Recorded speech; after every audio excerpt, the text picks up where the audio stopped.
If you want to talk about Division III basketball, you've logged on to the right place. Welcome to the big show. Whereas on the men's side, I think they overloaded two of the brackets, and as a result, I think we're not going to get a good Final Four in the sense of who everyone really would like to see there. The system is a mess, guys, but I think that's neither here nor there. The next 3 hours, we'll cover it all. We don't have the time to move pieces because conferences are playing their title games on Sunday afternoon at 4 o'clock, for God's sake. I'll tell you what, I'll support them. You guys are going to get to the Sweet 16 and get annihilated by Stevens Point. With regional reports. We've talked a lot about the fact on the men's side that there's not a lot of dominant teams, and the flip side of that is that you have a lot of parity. It makes the conference races exciting. And interviews with coaches. Hey, it's great to be on Hoopsville. I tell you, it's that time of the year. Yeah, it is. Thanks for having me. Thank you very much for having me. This D3 basketball is the greatest. The players, they play because they love it. They're fun. The teams are playing. You go to each other.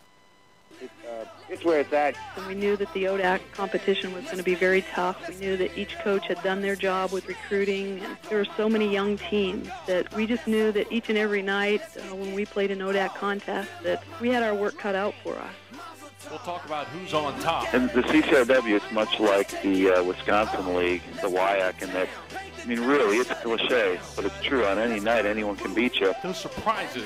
Every game counts, especially Play the your regional season. games. Yeah. Don't lose to a bad team. Well, and don't lose your conference tournament. And who's making news in Division III. We got an awful tough league, and we have some tough games this week, but we're still tied for first place in our league in the loss column.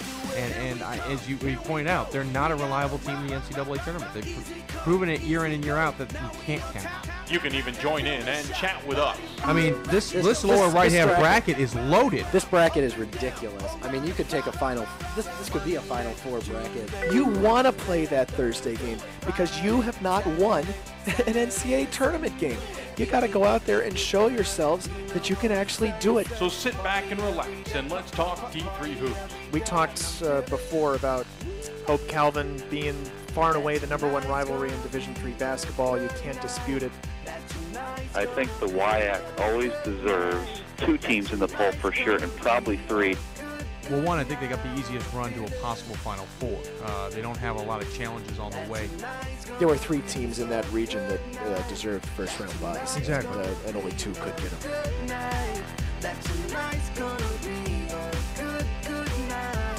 Now it's time for Hoopsville. Great show. Keep this up. This is a good thing for D3, and I will enjoy listening to the rest of the show. Let's get it started in here. Everybody, let's get into it. Get stoked, get it started, get it started, get it started. Let's get it started. Here's your host, Dave McHugh. And welcome in, everybody, to another Hoopsville. We are on the air and with video as we welcome you in here on Thursday, February 16th, 2012. Lots to talk about. Our second regional rankings have come out. Our top 25 got a little bit of a shuffle. We've got plenty of teams that are in the mix. Some teams kind of struggling a little bit as we get closer and closer to the end of the regular season. For the most part, regular season will come to a close this weekend. That being said, the NESCAC will start their conference tournaments, and the UAA obviously doesn't have a conference tournament. And then we're full bore into conference tournaments, which are key because they all mean an automatic qualifier to the NCAA tournament. You get an automatic qualifier, you don't need to worry about Pool C. If you don't get that automatic qualifier, those regional rankings are hugely important this year. Well, any year. So lots to talk about. And tonight, we will talk about the story in Division III so far this year. Don't know if it was meant to be as big as it has gotten. But we will talk about the Gettysburg player playing on Senior Day who ended up having a gesture from a Washington College coach that no one saw coming. Even the coaches didn't see it coming. It is a tremendous story. If you have not seen it online at d3hoops.com, you should go. or you can go to my company's website, abc2news.com. Stories there, too. It's been pretty popular this week. But we'll talk Cory Weissman coming up. It has gotten so much attention that ESPN was on both campuses today preparing a story for next week's College Game Day. Not this weekend's, next weekend's College Game Day. It makes me think Tom Rinaldi. I think Tom Rinaldi would tell that story the best. But we will tell it here on Hoopsville. You'll get a chance to hear from Cory, Coach Petrie, who, by the way, also set the Gettysburg record for wins in that game, and Coach Nugent from Washington College. That is all, as they say, coming up. We also have a plethora of guests. Would that be correct, Chris? I think a plethora of guests. Chris is a perfect term for tonight. Chris Taher, producer extraordinaire, back from a day off, though he's taking Sunday off again. I'm not sure who you cleared that through. We will talk, let's see, Misericordia out of the Mid-Atlantic will be on the show.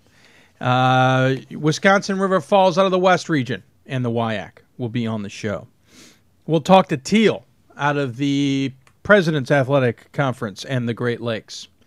We will talk to Lake Forest, our School of the Week, out of the Midwest Conference and out of the Midwest region, appropriately enough. And we will talk to, hold on, I'm missing one before we get to the finale. You can do it, Dave. I know I can. I got it. We'll talk to Medaille out of the East region in the AMCC, which covers, I think, 3 regions. And we will talk to Simpson women's basketball. They are out of the West. They are our other West region nominee for this week. If you want to talk about other regions, remember we do a lot of that on Sunday. We'll be on the air 7 to 9 p.m. Eastern on Sunday. We're talking about that. Don't forget, a week from Sunday will be our extended coverage of Selection Sunday. It used to be when we actually found out when teams are in and when teams were not in. That will not happen that we know of. We don't usually get the press releases of who's in and who's out anymore. They save that for a big show on Monday. So our selection show, though, will be on. We'll talk about who we think is in or are in and who we think are not in. We'll have plenty of regional reporters. We'll get some coaches on as well. And then Monday, a week from this coming Monday, we will be on the air for Matchup Monday with a special show on Monday evening, starting about the same time this expanded coverage is starting, 7:30 on that evening. By the way, the previous Sunday, we will also have expanded coverage starting at 7 and most likely going for 3 hours. Just how we roll this time of year on Hoopsville. Notice I'm wearing my D3Sports.com shirt. We'll see Chris later. He's pulled out the Amherst shirt that was on earlier. Funny story behind that. The Amherst coach decided to listen to the show that particular evening. I had not put my shirt on just yet. So he and his wife, believe it or not, decided to tune in and check out the show about 2 minutes before I put the Amherst shirt on. It's all about timing. All about timing. You got to love it. But I've got my D3 Sports shirt on. I got to find some other shirts. Chris is wearing the Amherst shirt. No problem in recycling. It's all good. It's all good. Let's look at the top 25 very quickly on the men's side. Kind of a quiet week. When's the last time you heard me say that on Hoopsville? So far this week, there have been only 2 losses in the top 25, though those are significant losses. Stout defeated Stevens Point 67-64. Did you see the 50-footer at the end of the half? End of the second half to force overtime. A 50-footer, nothing but net with 2.5 seconds left. That is 3 times now I have seen a shot with less than 3 seconds tie or win a game. 3 times. I know that doesn't sound like a lot, but come on. I've seen it from 40, 45, and 50 now. Anyway, Stevens Point loses. So does River Falls, who will be on our show shortly. They lose to La Crosse. That creates a 3-way tie in the WIAC among Stevens Point, River Falls, and Whitewater. Other losses in the top 25 of note were really in the receiving votes category. By the way, the men down to 19 this week after being at 24 in the receiving votes category. Western Connecticut lost to Rhode Island College. Kane State lost to Eastern Connecticut. That is a dogfight in the Little East. Those three teams are battling it out. And with I don't know. I at one point I thought the potential of 4 teams was pretty good. Now I'm thinking maybe it's just going to be 3. Further down, WPI lost to MIT. WPI only getting 7 votes. I suspect they'll lose those. Wabash lost to Ohio Wesleyan. Not sure who's still voting for Wabash, but at 17-7, they have 4 votes and they'll probably disappear. And Edgewood lost to Concordia, Wisconsin. Don't be surprised if that happens too. On the women's side, a little bit more activity. Instead of 2 losses on the men's, it's 3 on the women's. William Patterson losing to Stevens. That was a bit of a surprise. 69-68, their second loss of the season. Trine defeated Hope. There's a surprise. 52-50. Hope now 20-4. And then Lebanon Valley lost to Widener 65-54. Very surprising loss there for Lebanon Valley in my opinion. They have their 3rd loss. In the receiving votes category, just 1 team lost. That was Colby. Of course, they lost to number 17, Babson, at the time, 65-59. By the way, regional rankings did come out. I told you most regions were going to shake things up. Remember, regional rankings are based through Sunday's games. Some of the things we notice is NYU plummeted in the East. In the Great Lakes, I think things kind of solidified a little bit. Bethany getting some love there. In the Mid-Atlantic, Franklin and Marshall moved up but stay behind Keystone. Mary Washington falls to 4th after losing to York. Misericordia dropped as well. In the Midwest, Lake Forest made a jump, passing Transylvania. Transylvania with 1 loss, but then I went and looked at their strength of schedule, and I was surprised at its number. It was weaker than I expected. WashU remains number 1 with 4 regional losses, but their strength of schedule is something like one of the top 5 in the country, if I remember correctly. Amherst, Middlebury, Western Connecticut, MIT, Keene State, Rhode Island College, WPI is your top 7 in the Northeast. We've already talked about losses from, who was it? Western Connecticut lost, Keene State lost, Rhode Island College won, so there'll be some shakeups next week. Mary Hardin Baylor is ahead of Virginia Wesleyan now in the South, no surprise there. Randolph-Macon, Birmingham Southern, maybe a little surprise at 4. They may move up. Emory moved up a little bit. Christopher Newport moved up. Those on the men's side. On the women's side, pretty static. I don't think there was a lot of tremendous surprises. The Atlantic is chock-a-block with good teams. Mary Washington's number 1. William Patterson 2. Kane is number 3. York sneaking into 6th. And that was after losing to Mary Washington, I should point out. Chicago undefeated at 1. Stevens Point and River Falls and WashU, Illinois Wesleyan, Eau Claire round out the Central. East, it's no surprise, Rochester, then Ithaca, then Hartwick. Great Lakes, Mount Union controlling their destiny. DePaul up there as well. Calvin in the mix as well. That's going to be an interesting race. In the Mid-Atlantic, Juniata undefeated in the region. Lebanon Valley, though they took another loss, they'll fall out of 2. Johns Hopkins might move up. Northeast looks pretty good. South, no real surprises there either. And in the West, clearly no surprises there. Except maybe Simpson sitting at 3 at 15-5 in region. But their strength of schedule, which we will talk about with Coach Niemuth coming up, pretty solid. Other big news of note, we've been talking about it for years. We just didn't know if it would ever happen. But the Capital Athletic Conference looks like they may be bringing in Christopher Newport. Christopher Newport has informed the USA South that they are leaving to pursue the Capital Athletic Conference. CAC has not said anything officially because they will be visiting the campus in March. Remember, the CAC is losing Hood and Stevenson to the MAC Commonwealth next year. Christopher Newport will stay, I believe, if I remember reading correctly, through next year. So Capital Athletic Conference will be down to 7 teams next year. Not a big deal. But then Christopher Newport could potentially be moving in to make it 8 the following season. The only thing I say to that is going to be some serious travel. If you think about going from the southern tip of, not tip, but down on the southeastern corner of Virginia to the northwestern corner of Maryland, that's what it's going to be for that conference. So we'll check it out. We're going to take a very quick break, and our first guest will be on the other side. We will be talking Misericordia basketball in the MAC Freedom Conference. We'll be talking about that when Hoopsville continues. So listening to Hoopsville, presented by D3Hoops.com. We're broadcasting thanks to Ustream. We'll be back right after this. Are you an embarrassment on the dance floor? Do you confuse state capitals and read too many celebrity gossip magazines? Well, if you answered yes, you may have what it takes to adopt a teen from foster care, because teens don't need perfection, they need you. So if you think an MP3 is a computer virus, it's okay. There are thousands of teens in foster care who would love to put up with you. For more information, call 1-888-200-4005 or go to adoptuskids.org. Brought to you by the U.S. Department of Health and Human Services, Adopt Us Kids, and the Ad Council.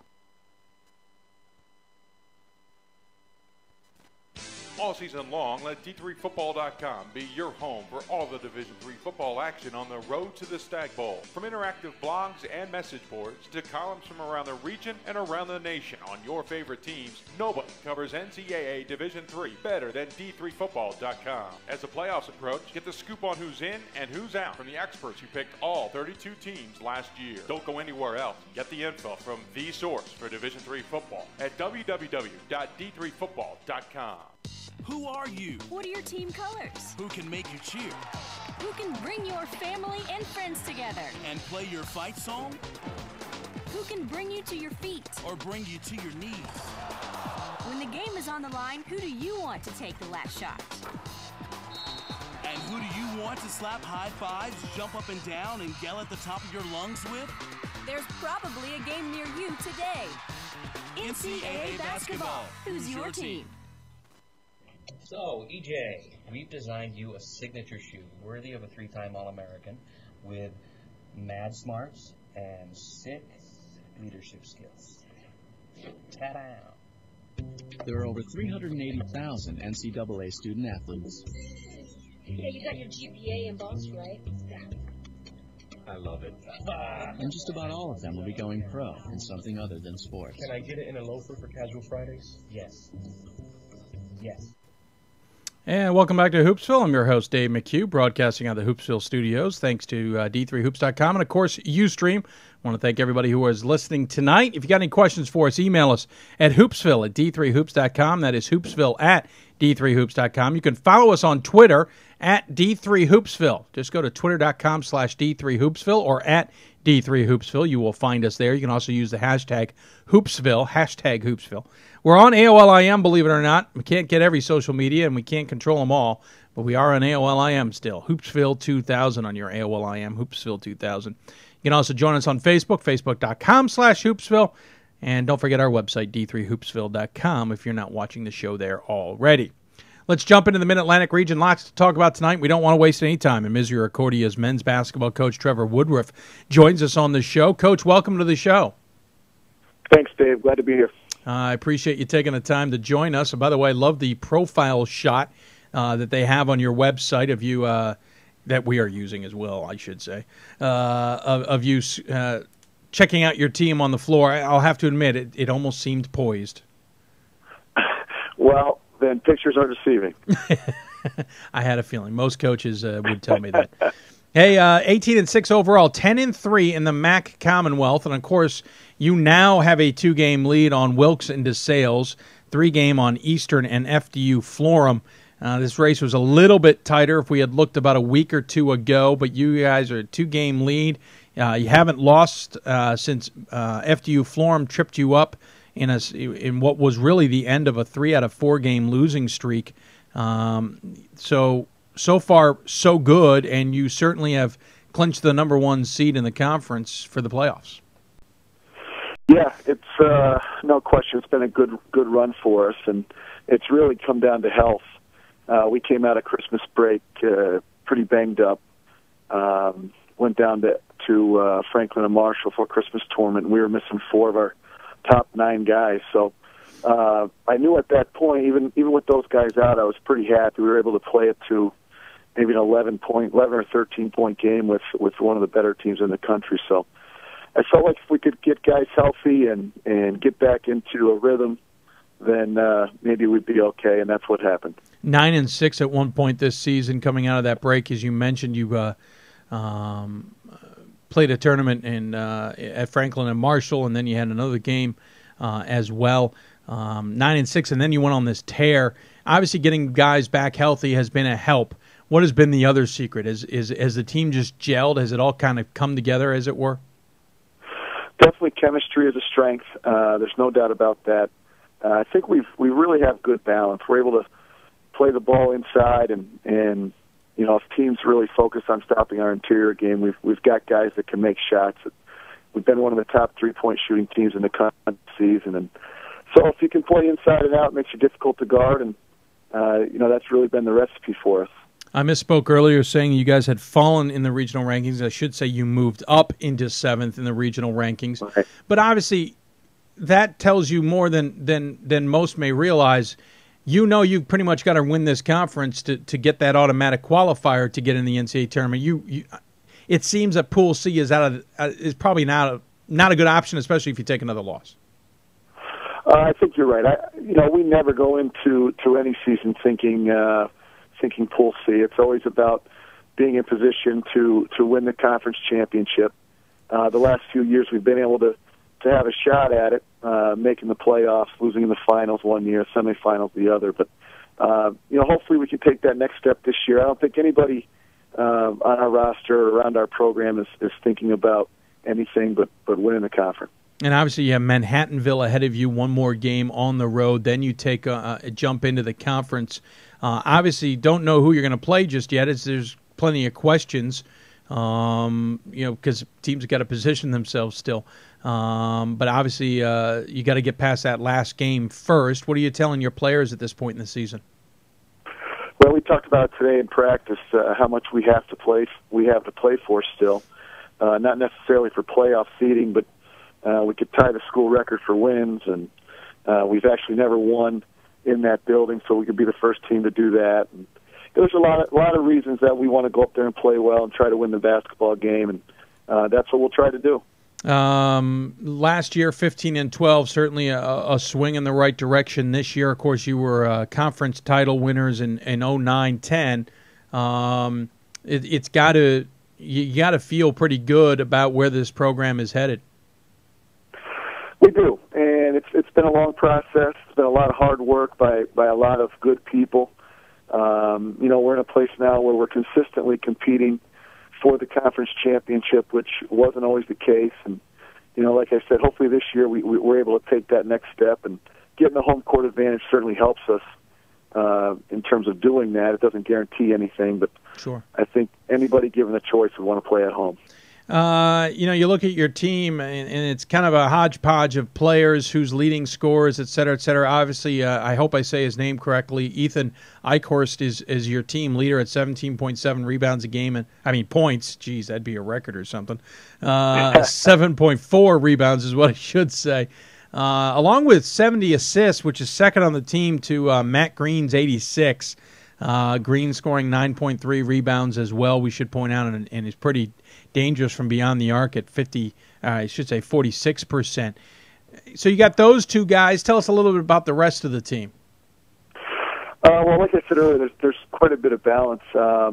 Really, during this stretch, the guy that's emerged for us is Steve Artzeronian, who's been nagged with injuries, but has finally put together a stretch of not just good play but healthy play.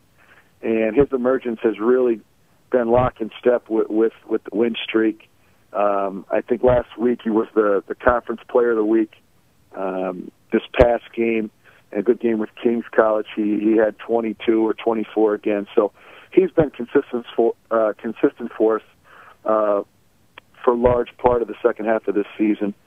Then you throw in the mix a bunch of other guys who are all pretty good players, and Jeff Slanovic, who's been starting for us for 3 years. He's the second all-time leading three-point shooter in school history. Chris Undersinger, who's a senior, hasn't played much up until this year, has really had a solid season for us. Another kid that can really shoot the ball.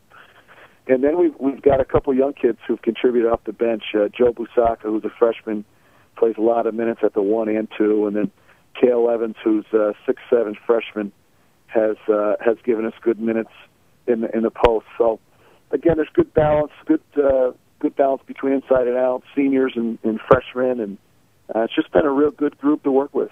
I look at the stat lines. You're outscoring your opponents by about 8 points a game. You're shooting incredibly well at 48% compared to your opponent at 41%, though some coaches would say that's a little high for the opponent. 40% from beyond the arc is pretty solid. Just barely rebounding your opponent by 1.5. What do you need to lock down? What does this team literally need to do better to have success, make sure they make the NCAA tournament, maybe even have success in that tournament? Well, we've been a good offensive team for most of the year, but we really stress defense. We talk about staying in front of our man, giving good help around the rim and helping the helper, being competitive on the glass. We're not the biggest team. I think we start our center's only 6'4", 6'5", our four-man 6'4", so we don't have great size. But we just want the guys to compete on the glass. And as long as we're, it's relatively even, we're pretty happy with that. In terms of offense, we talked about just playing downhill, being aggressive, and wanting to play inside out. If we can throw it in and have success, it puts a lot of pressure on people because we can stretch you with a lot of three-point shooters. So the recipe's worked. Hopefully we continue to do that. And at this point, it's not about changing anything. It's just about doing the things you've been doing and trying to do them better. Should point out you're a graduate of Misericordia, graduating back in '99, which puts us at about the same age, but we'll move on. Clearly I'm not a coach. Didn't get that lucky break. But what's it like to be coaching your alma mater and having the success you're having? Well, it's been great. I got to tell you, it's one of the reasons I came back to Misericordia was because I had such strong feelings for it. It was a great place to go to school. It continues to be a great place, and the school's improving every day. Facilities-wise, academically, our profile continues to increase. So it's great to be back. The thing that hasn't changed at the school is the quality of the people that you're surrounded by, the support that we get from our administration, from our president to our athletic director, and all the other coaches is great. I left Misericordia my senior year. We lost in the conference final, and that's something that I think about often.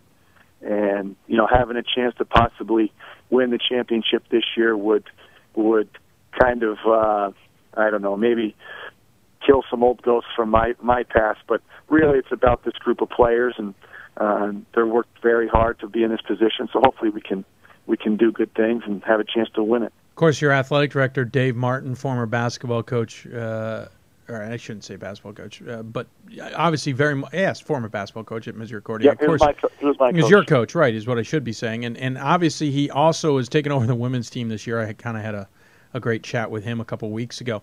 He was a former chair of the NCAA basketball committee last year, obviously the head of the Mid-Atlantic.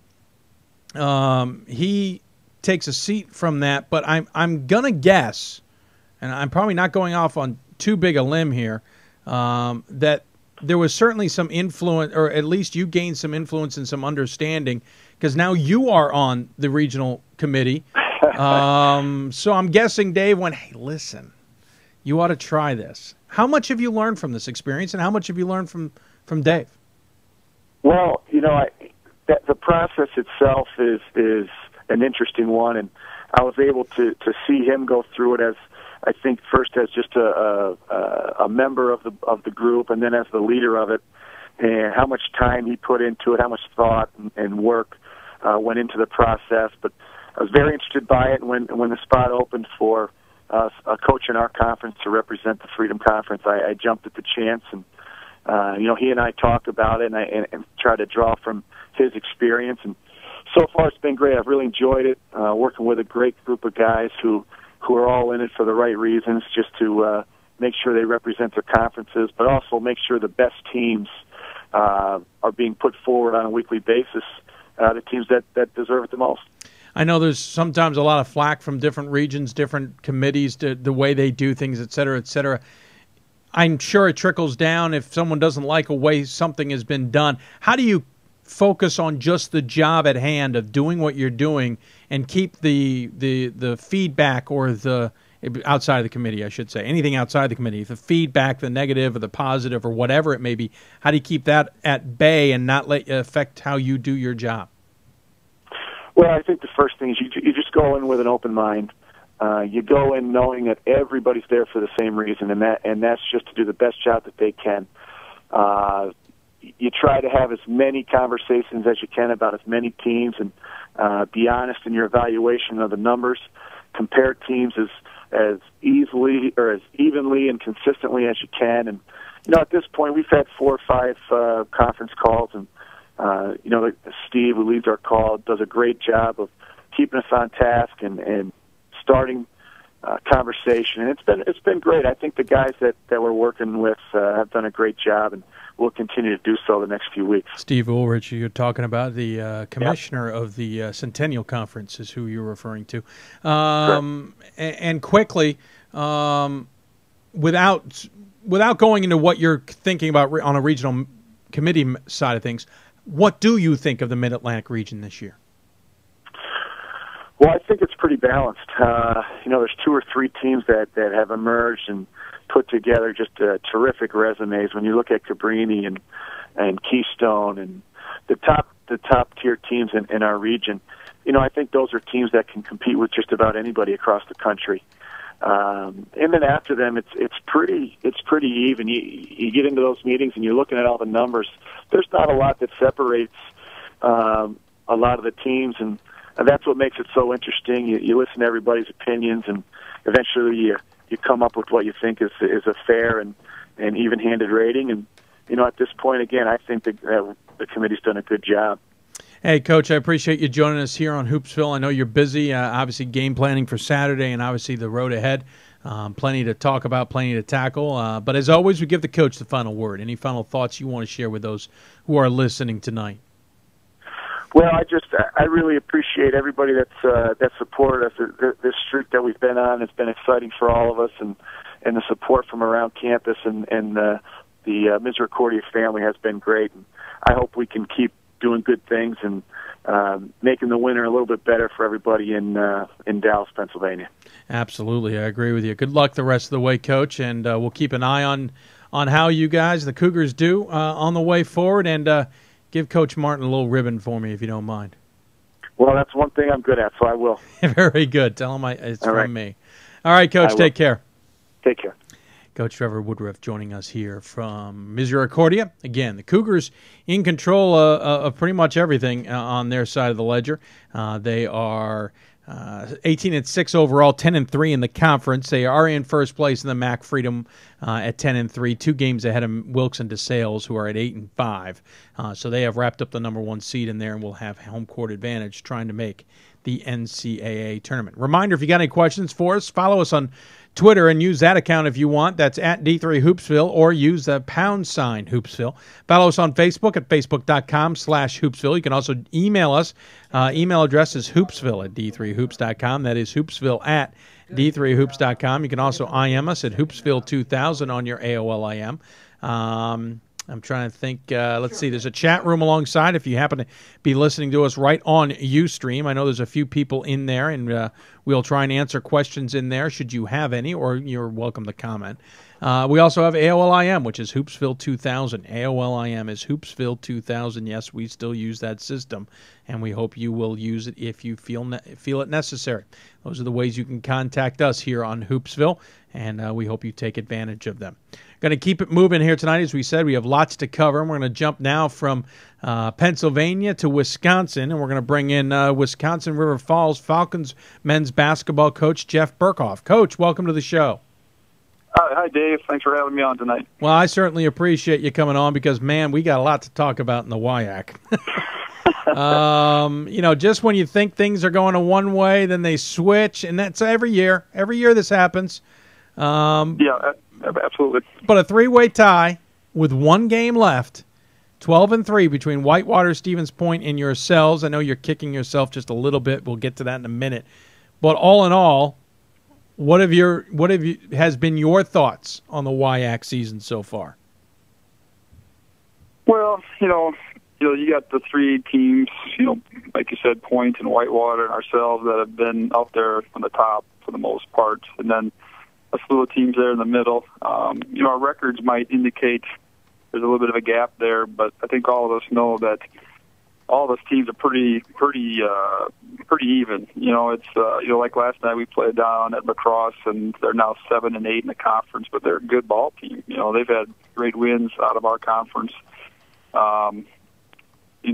Like you said, Stout, went to Stevens Point last night and got that upset. So there's just never a night off in our league. Everybody's solid. Yeah.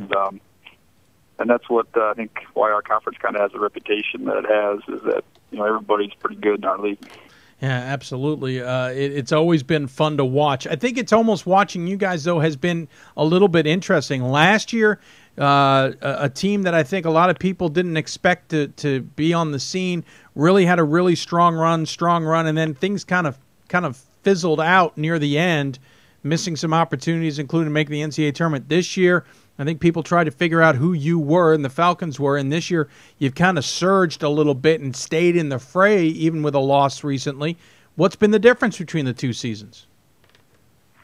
Well, I'm not sure. Last year we did get off to a 12-0 start in the conference, and then our conference schedule at the end of the year last year was pretty tough. We had Whitewater at home, and then we had 3 straight road games, which was Point, Lacrosse, and Platteville. And we didn't get it done there, and we finished up 12-4.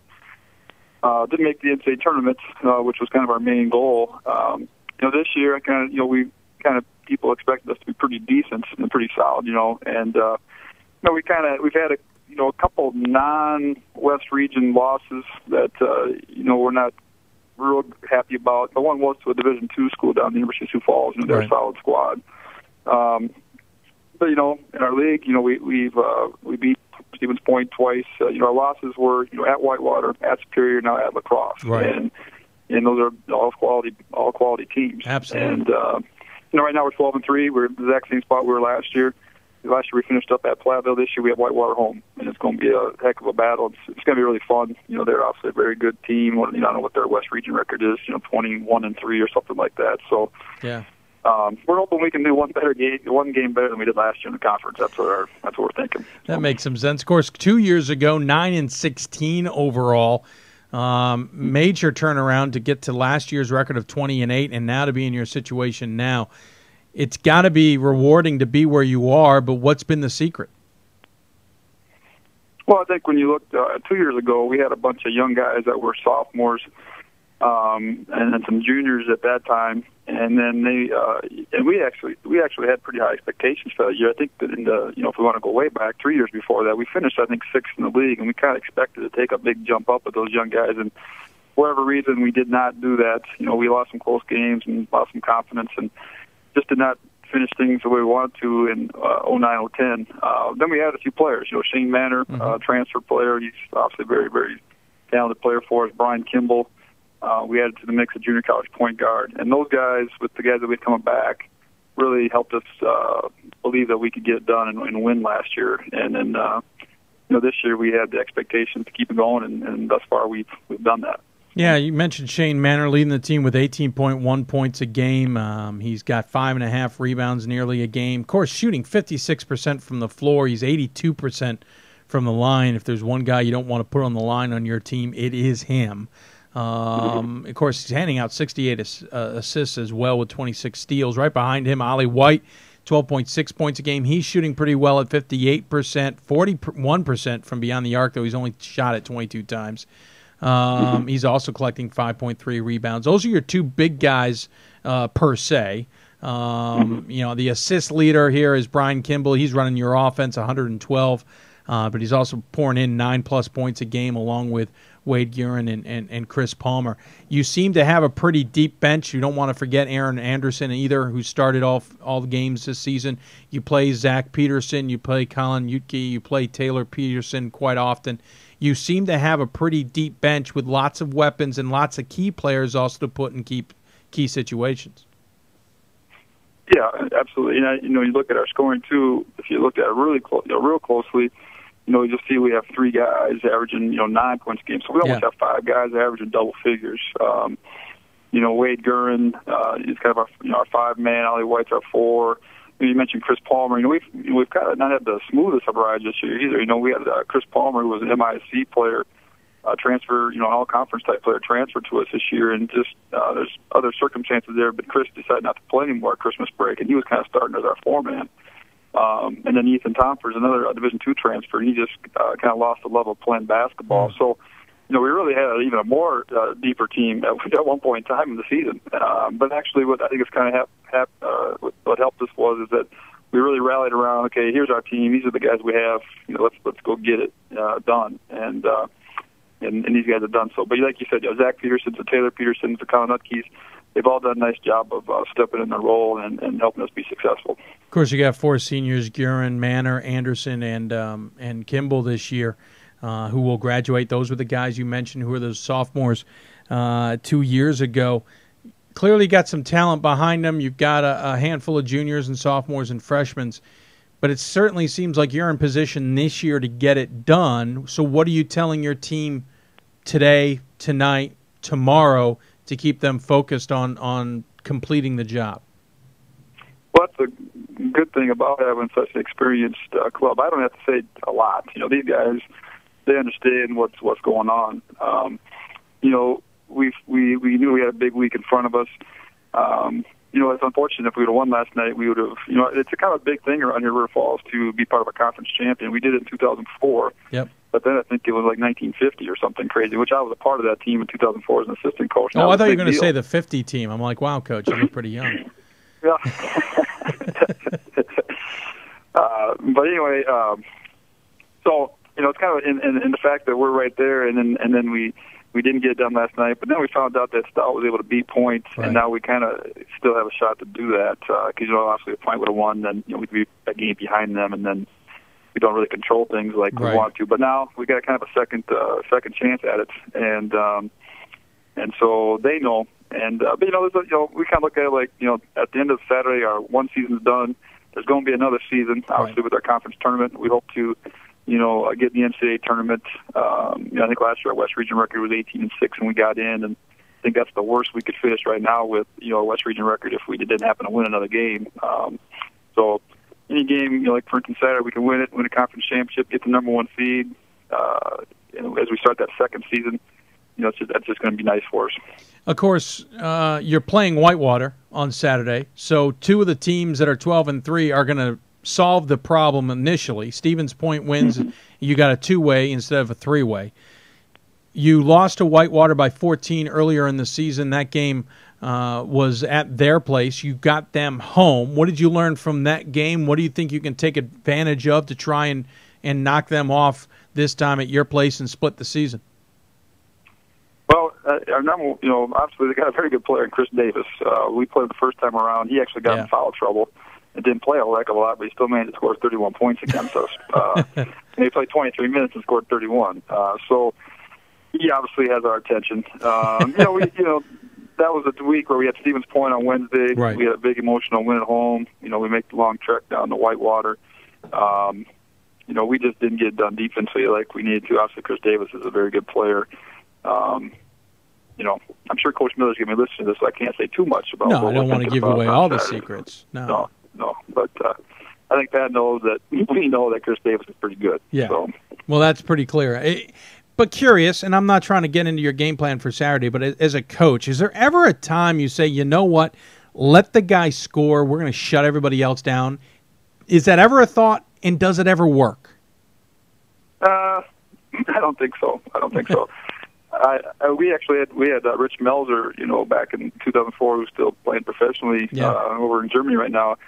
We had an opponent back this senior year that did that. He went off and scored 54 that night, and they let him do his thing, and they did shut everybody else down. And actually, it somewhat worked because they did keep it close, but we did win the game, and Rich scored 54. So I don't know. I think every circumstance, every situation is a little bit different, and we just need to stop Whitewater and their whole group the best we can. You're obviously in the West region, and that brings with it quite a bit of challenges in distance, but you're number 1 in the region right now, not counting Wednesday's game. Stevens Point's behind you, Whitewater behind them. Then it's Whitworth, Claremont, Scripps, Gustavus Adolphus, St. Thomas, Whitman, and Puget Sound in the West region regional rankings. In theory, that puts you in pretty darn good shape You've got to feel good about that. Do you feel that if you guys can win out here, you can maybe even be hosting in the NCAA tournament? Does that cross your mind? Well, it's crossed my mind. I haven't really talked to my guys about that per se, but if we're able to, win and get the number 1 seed, we've been pretty tough at home. We haven't lost at home, and then we get the conference tournament at home and get that done. And then, if we win 3 straight here, I would like to think that when they decide who's going where, maybe we can host. I see in the past years, St. Thomas last year and Stevens Point the year before that, I believe they hosted quite a few games on their trek to the NCAA championship. So I think there's no doubt that that's a great advantage to be able to host. And but we got to get it done. It's going to be tough. Sure. Yeah. Obviously, you got to get past Whitewater on Saturday, and then you got to play in the WIAC tournament to begin with. So a lot on the line. Obviously, trying to host some games is on the line. So a lot to deal with. So I appreciate you taking the time to join us here on Hoopsville. As always, we give the coach the final word. So any final thoughts you have to share with those listeners? I appreciate you having me on. I think you guys do a great job. I mean, it's kind of the main source of information for Division III. I know a lot of people around River Falls area. You're on your website and following it, whether it's in the chat rooms or whether they're just following the main sites. And you guys doing a great job. We really appreciate it here in River Falls. Well, thank you. I appreciate you coming on. It makes our job just a little bit easier as well, and hopefully makes it fun for the fans. So thank you so much. Good luck on Saturday, and we'll talk to you soon. All right. See you. All right, take care. Jeff Berkhof joining us from River Falls. We're going to take a very quick break. When we come back, plenty more to come on Hoopsville. We will jump back into the Great Lakes region and talk to Thiel about their season so far. And then don't forget, probably the best story in Division III this year, Gettysburg and Washington College, the game that was on Saturday and the story that was really more than the game. You're listening to Hoopsville, presented by D3Hoops.com. We'll be back right after this.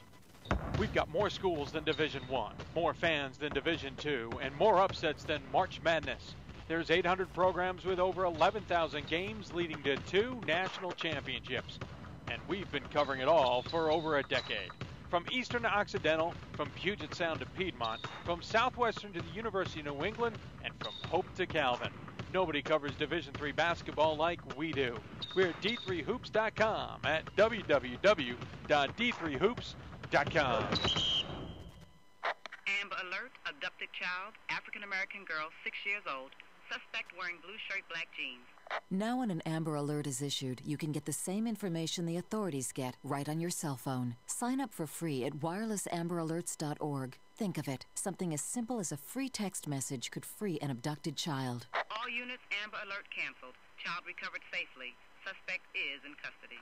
wirelessamberAlerts.org. A child is calling for help. Brought to you by the Ad Council. Who are you? Who can make you cheer? And play your fight song? Who can bring you to your feet? Or bring you to your knees? When the game is on the line, who do you want to take the last shot? NCAA basketball. Who's your team?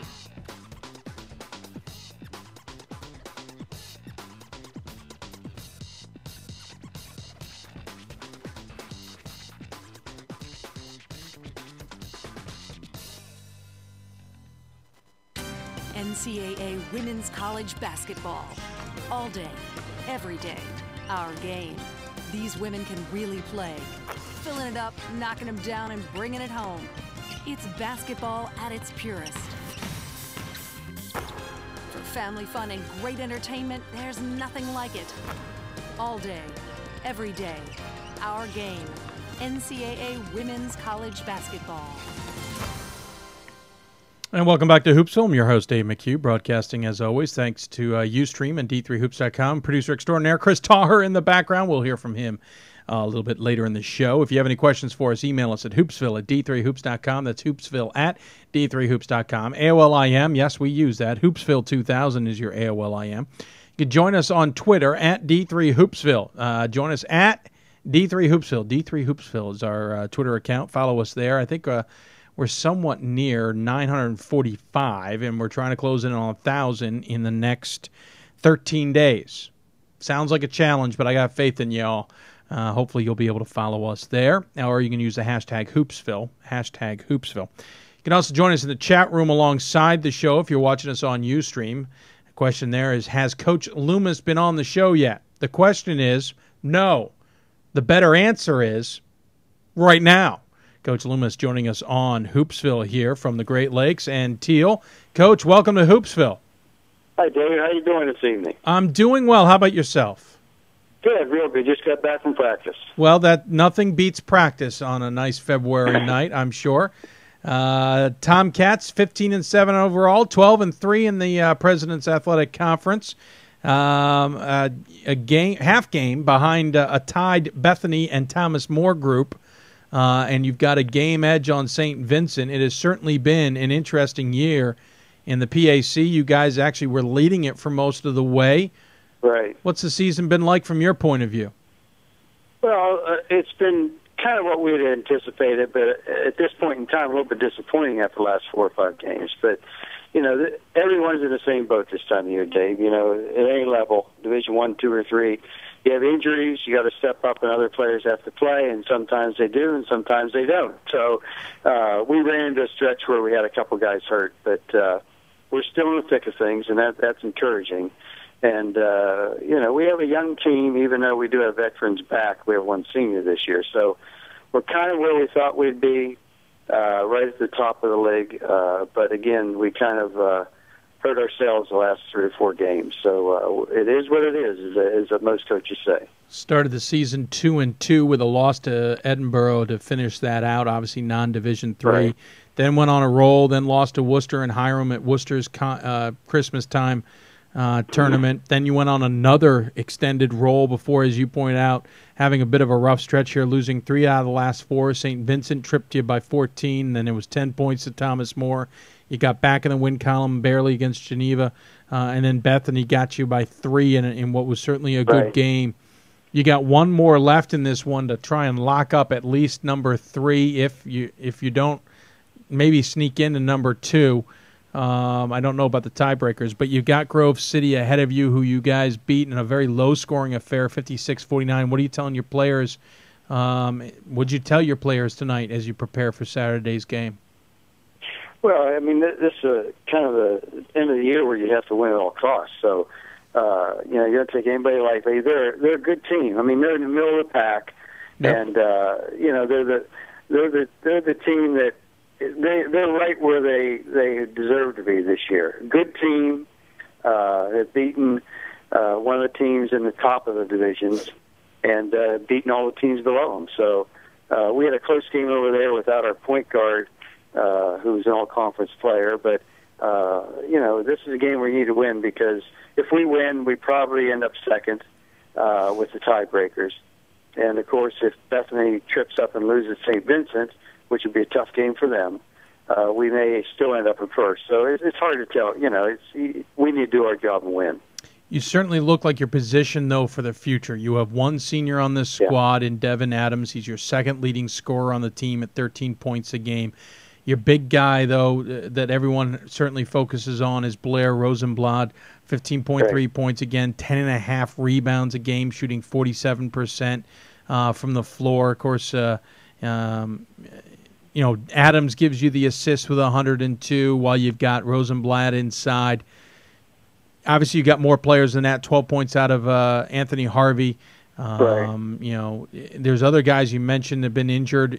It's a deep bench when you look at it, but at the same time, you got 5 guys who've scored more than 9 points and 7 points out of Austin Forbes. Right. You know, take away Devin and his leadership, you certainly have a good team in the future, but it seems like you're also in really good position now, maybe to change some things here. Right. Well, you know, it's good to hear those stats because I never look at them. The only stat we really look at, Dave, is the fact that do we defend and do we rebound? Yeah. And over the last 2 years, we've only been out rebounded probably maybe once or twice prior to this losing stretch by Division III in 2 years. And last year, I think we were in the top 5 defensive field goal percentage in the country and rebounding margin. So we spread the ball around offensively. We usually have high assists during the game. We don't shoot the 3 much. We're very athletic, and if we don't win, we haven't defended and rebounded. So the things we need to change are just the fact that we need to defend a little bit better for 40 minutes, unlike we did on Saturday against Bethany, to blow a 14-point lead and lose, you know, down a real close game. that's our biggest thing right now, is getting back to what we are. That's defending, rebounding, and a high assist to turnover ratio. But we are young. I mean, we have one senior that play a lot of young kids, and we feel that if we can go out and recruit a couple more to fill in 2 or 3 guys next year and a top quality point guard, which we'll get. We've gone from Thiel had a tremendous losing history, and these guys have done a great job in the last 3 years after a couple of 3 recruiting classes of getting up into kind of national contention. If you have a few things go proper for you, hopefully getting the NCAA tournament, which we kind of messed ourselves up last year in the final game to go to the tournament. Kind of like last Saturday's game. That's very, very typical. We led by 12 or 14 the whole game and lost in the stretch. So we're starting to get the program together, and I think people are excited here, and you're really happy for the young guys who have made the choice to come here and build a program. You're in your 5th season at Thiel. You've coached across the ranks in Division I and Division II as an assistant. What drew you to Thiel, and has it been everything you've thought it would be?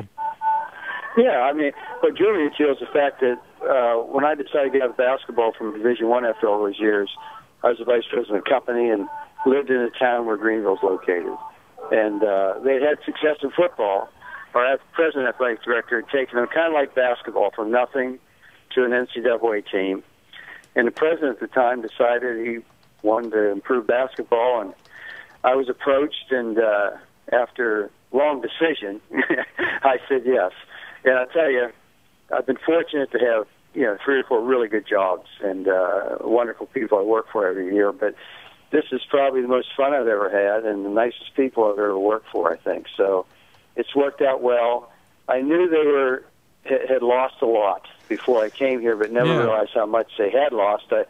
My son, after I took the job, a quick funny story is the fact that he was on a computer and he was about an 8th grader, and I'd had a job for 3 or 4 days. He said to me, "Dad," he said, "do you understand how bad they've been losing?" I said, "No, how bad are they?" He said, "I think they're 3rd or 4th in the country in losing percentage in the history of Division III basketball." So we knew we had a stretch to go. But again, any program is the kids you recruit. I mean, coaching is, maybe 40% of it, but, you need players and you need good kids, and we're fortunate to have that now. And it's really no different, Dave. I think, I'm sorry to extend your question, but, you say it's different Division I or II, and I've been fortunate to be successful at both. No, it's no different coaching.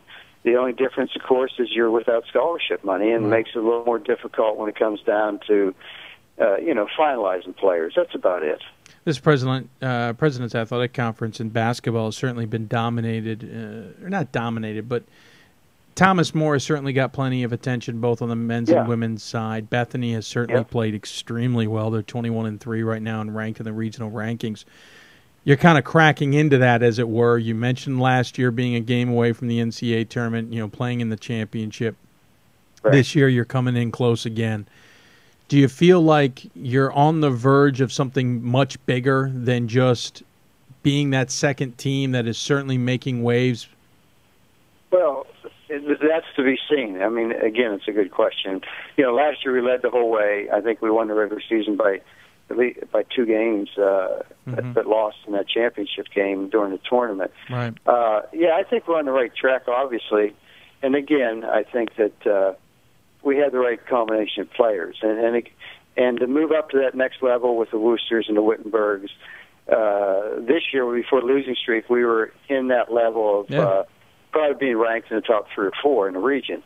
But again, you have to maintain. First of all, everybody has injuries, like we talked about earlier. So that means you need a good bench. And I think if our young kids, the freshmen, would have stepped up a little more, we'd be in a little bit better situation right now. But again, that's to our whole team's credit. So we're close to making that step until you open the door and step through it and get the NCAA tournament, win a game. Your conference is never going to be considered as highly ranked as the Wittenberg and Worcester and that group. So whether it's Bethany or us or Thomas More that gets in over the next few years, we have to get in that tournament, and you have to win a game. And that's the main thing. This conference has really improved. Last year, I'm on that Great Lakes committee, and most of the year our league was ranked as high as the Northeast, or the whatever that Worcester Conference is. North Coast. North Coast, yeah. I'm not real good at those. It's all right. I don't pay much attention to others, to tell you the truth. But again, I had the same thing at Division II until you get in the tournament and win.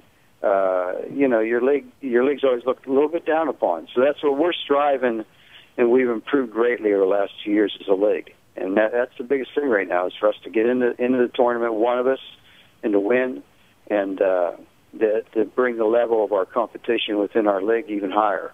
Right now we have 4 teams, like we mentioned earlier, St. Vincent, Geneva, or Bethany, and Thomas More, and us. We're all right there in that top 8 or 9 group in the Great Lakes region. Hey, Coach, got a question in the chat room. I think I know the answer, but I'll let you answer it. The question was Blair Rosenblad eligible to play next year?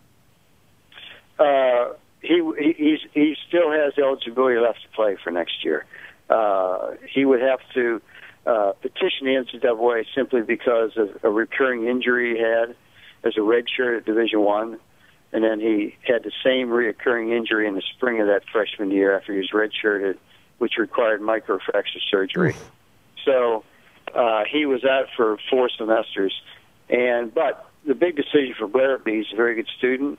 If he would graduate in the summer, which I'm kind of pushing him to do, and then go to graduate school at a Division II school and play immediately for his 4th year of eligibility as a graduate student. So, but that has to be up to him. But sure. We're kind of leaning towards him finishing and starting his graduate career. Of course, it'd be nice to have those 15 points and 10 rebounds come back. Oh, yeah, too. sure it would be.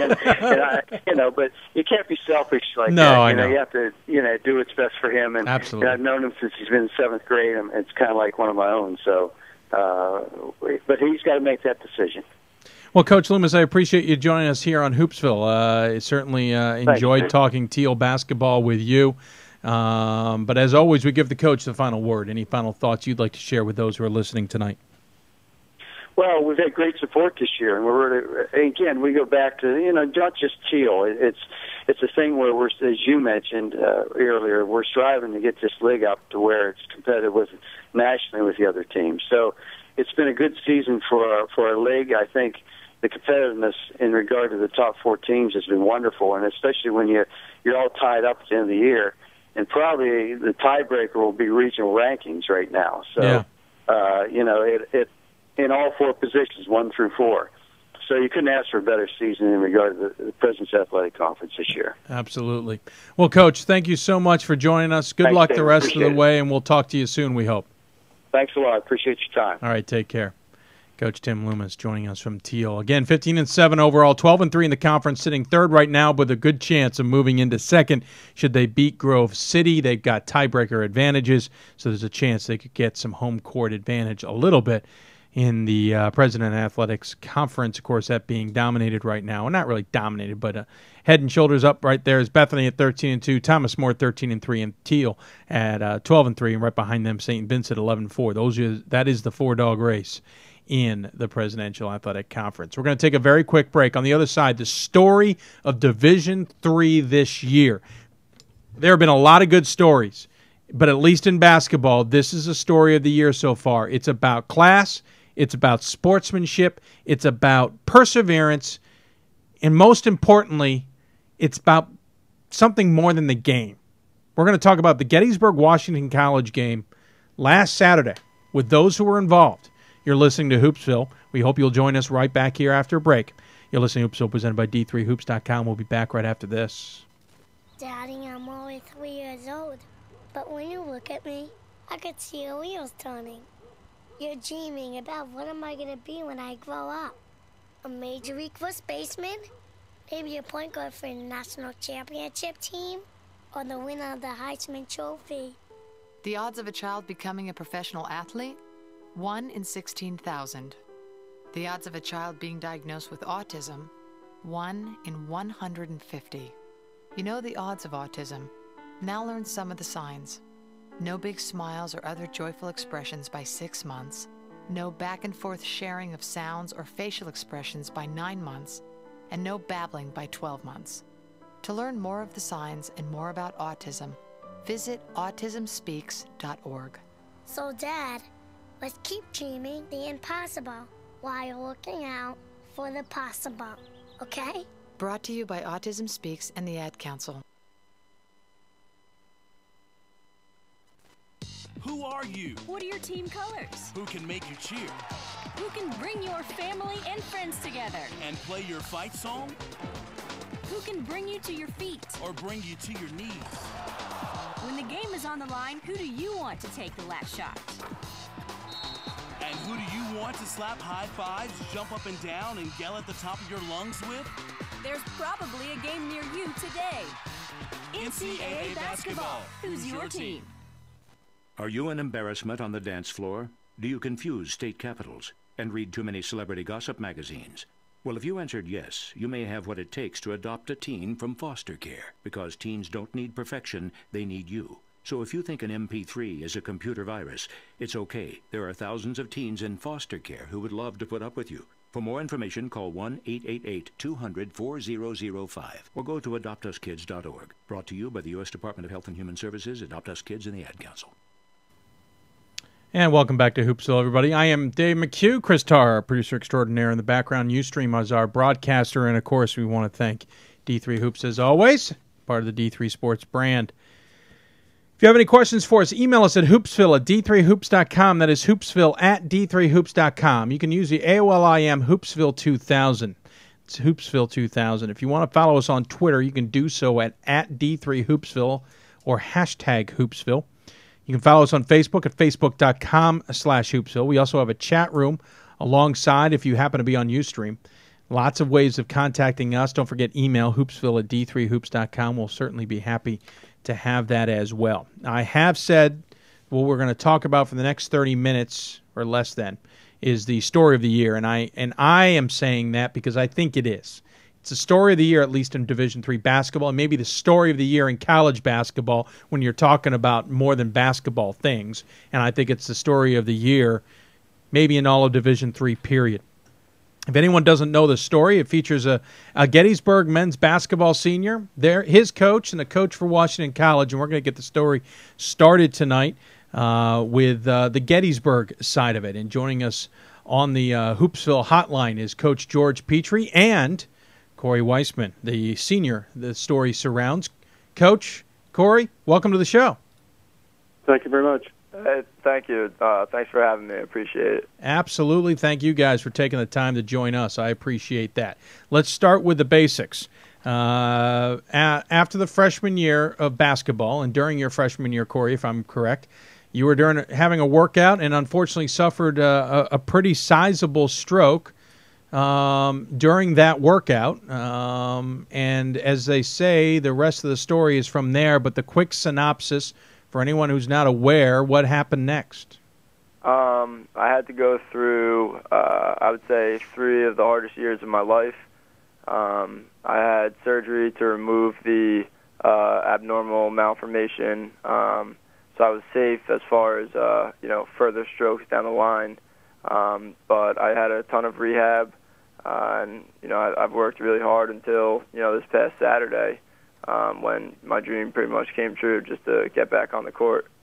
Coach Petrie, you certainly saw Cory from all angles of this. He walked in from what some stories say, walked into your offices when he started his sophomore year and said, "Coach, I'm going to be helping you out no matter what it takes."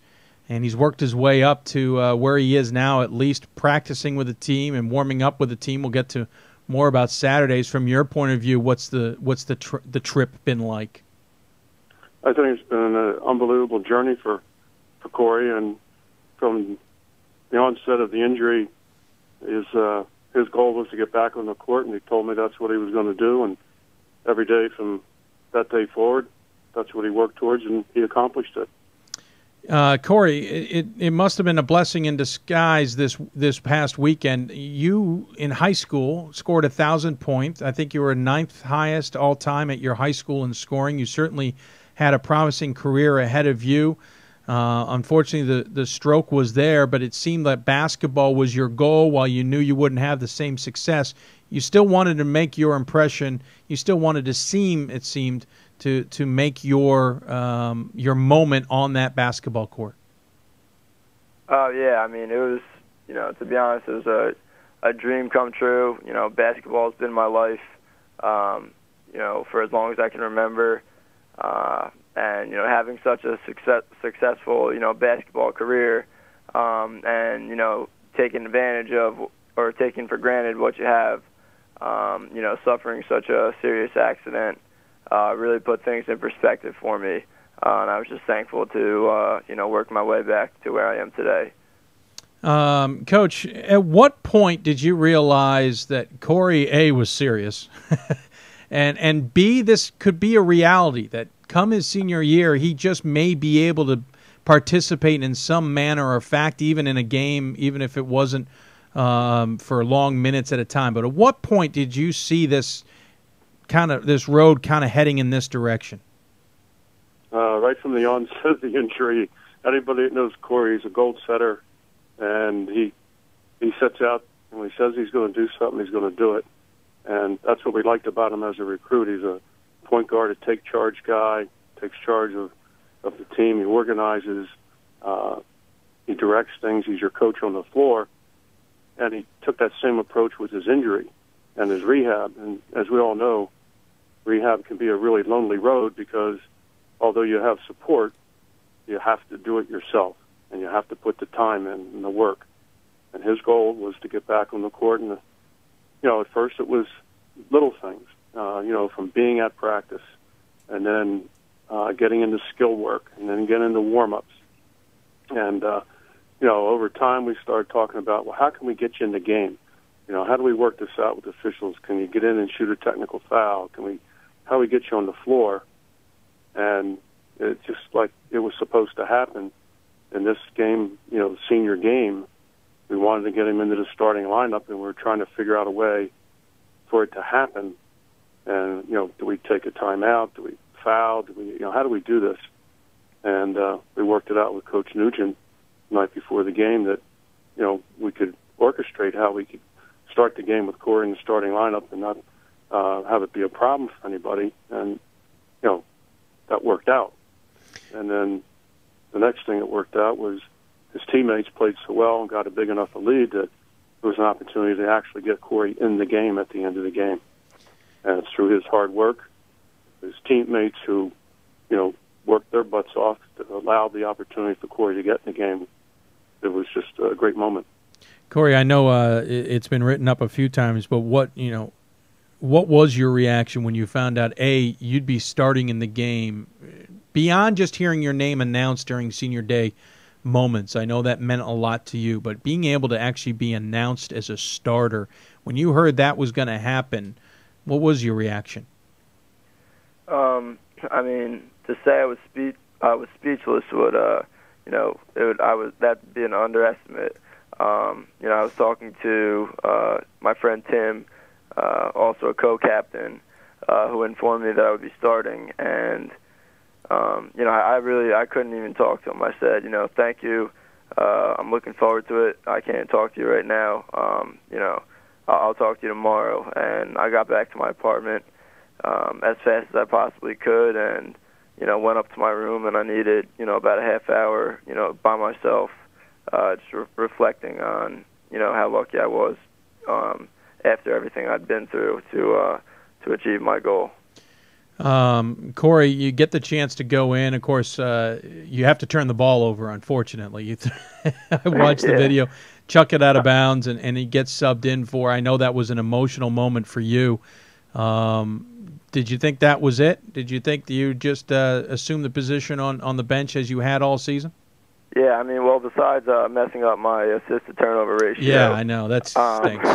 Yeah, I did. I thought that was it. But, I mean, to be honest, if that was it, that would have been, also the greatest day of my life. I would never forget it. That was my goal since, my injury 3 years ago. And, I succeeded. It was a hard to goal to, reach, but, I did. I stepped on the court.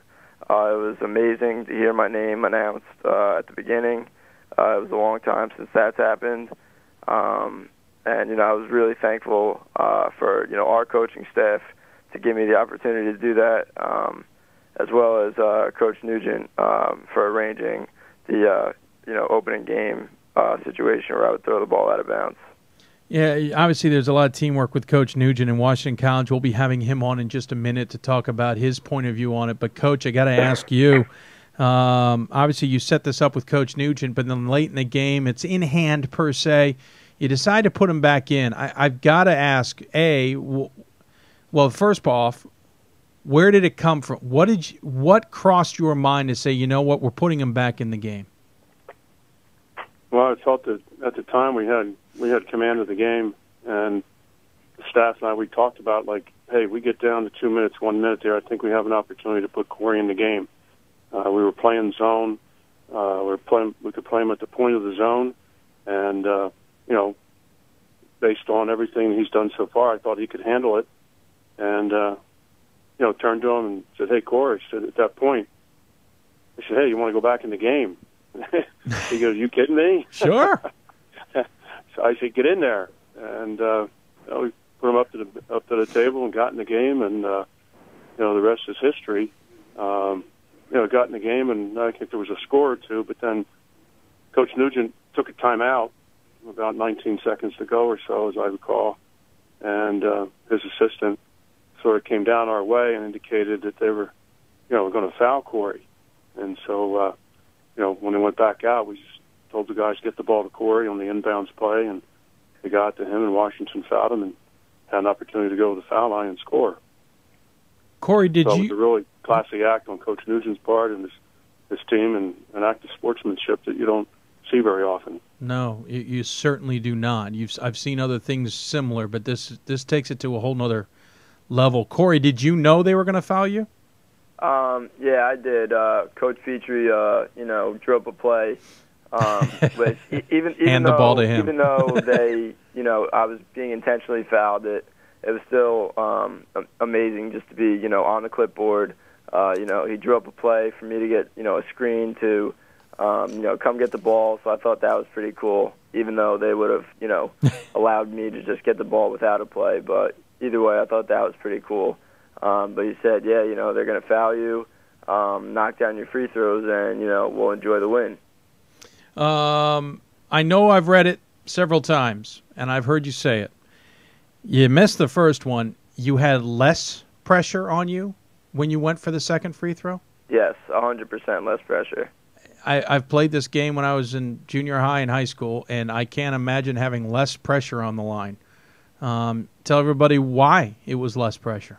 I mean, not only was it less pressure than the first one, that was, in all honesty, the most confident free throw I've ever shot in my life. For whatever reason, after I missed the first one, which I was a little nervous for,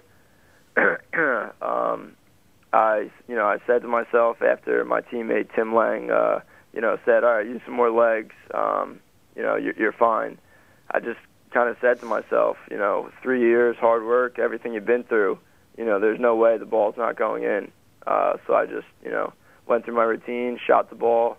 I don't even remember it being in the air. I just remember seeing it go right through the net, perfect shot. And like an image I'll never forget. Yeah, pretty cool image, to say the least. Obviously, this has gotten lots of attention, not only from D3Hoops.com and Hoopsville, but from other publications. I'm guilty of putting one of them on the air myself at my television station. But ESPN visits the college campus today, and I know your phones have been ringing off the hook. I know it's that wasn't the intent going in, Coach, but at the same time, it's got to feel good to tell a good story. Well, I think with everything that's going on in sports today, that it's really nice to have a story like this, because I think a lot of people can identify with it, and with the struggle and the hard work that Cory's gone through and put into being successful on a day like that. It just all comes together. I'd like to say one other thing, that when Cory made that foul shot, I've never heard our gym so quiet. But when that ball went in, it was just an explosion of noise that just rocked the place. It was outstanding. Cory, did you hear it? Did you hear all the reaction, or was it kind of you were in your own tunnel? A little bit, a combination of both. Once it went in, I was still in a little bit of my own tunnel, and then even though I didn't actually get back on defense, when I turned around to at least jog back in the general direction, I heard how loud it was, and it made me feel really good. What did Coach Nugent say to you, if anything? Well, I actually went up to him. He congratulated me after the game, but I actually went up to him after the game, my family and I, and just thanked him for the opportunity. He's one of the classiest coaches, probably the classiest coach that I've ever, played against. For him to just, give me the opportunity to get to the free throw line, it was a dream come true. I couldn't have written a better script, so I just, I thanked him for the opportunity, and just said that, a lot of other coaches wouldn't have done that. And he told me, I deserved it. I thanked him a lot. It was a really classy move on his part. Cory, what is the future for you? Graduation post plans, etc. What is your focus? I'm looking to go into physical therapy school. Very impressive. Yeah. My mom's a physical therapist, so I've always been exposed to that career, and I've always been interested. And coming into college, I was, debating whether I was going to go athletic training or physical therapy. So I was always leaning in the medical direction. But once I had my stroke and saw what all of my therapists, who were all incredible, what they were able to do for me, it really sealed the deal, and made me decide that this is what I'm going to do, no matter how hard it is. And I know that that's the next challenge in my life is first graduate here and then graduate from PT school. Sure. That's not going to be easy at all. But I can imagine. But hey, you've got a great way of being able to encourage your PT patients, should you be so lucky, with your own example. Coach, right. I think that's been lost in the shuffle as you became Gettysburg's all-time winningest coach in its history with this win as well. Yeah, I don't think it's lost in the shuffle. I think it's an exclamation point by Cory's success and what he did. In fact, I told him after the game, some fan came up and brought me the ball and said, "Hey, here's your ball." And I said, "Hey, that's not my ball." I said, "That's Cory's." I said, "He deserves that. He's earned it." I was really glad to give it to him. So, it's always be a special day for me and my family that, Cory was able to do what he did, and it's a really special win for Cory and for the program, and we really appreciate all his efforts. Well, I think it was a classy act just to get him in the game in the first place, Coach. I know that sometimes gets overlooked by others. I want to congratulate you for that. Congratulations on the win total as well. And, Cory, congratulations on a heck of a recovery and being able to at least say you got to play in a collegiate game and get a point. I know you had a couple games your freshman year as well, but at least you have a point on your tally, and you'll get to go down in Gettysburg history accordingly. As always, we give the coaches the final word, and in this case, Cory as well. We'll start with Coach. Any final thoughts you want to share with those tonight? No, I just think that Cory's inspiration to a lot of student athletes that play sports, and that when they come upon adversity, the one thing I've always been impressed with Cory about is that he never complained. Not once did myself or my staff or his teammates hear Cory complain. He just took charge of his injury, and took charge of his rehab and his life, and moved forward with it. And I think that's just a great example for people, to respond to adversity.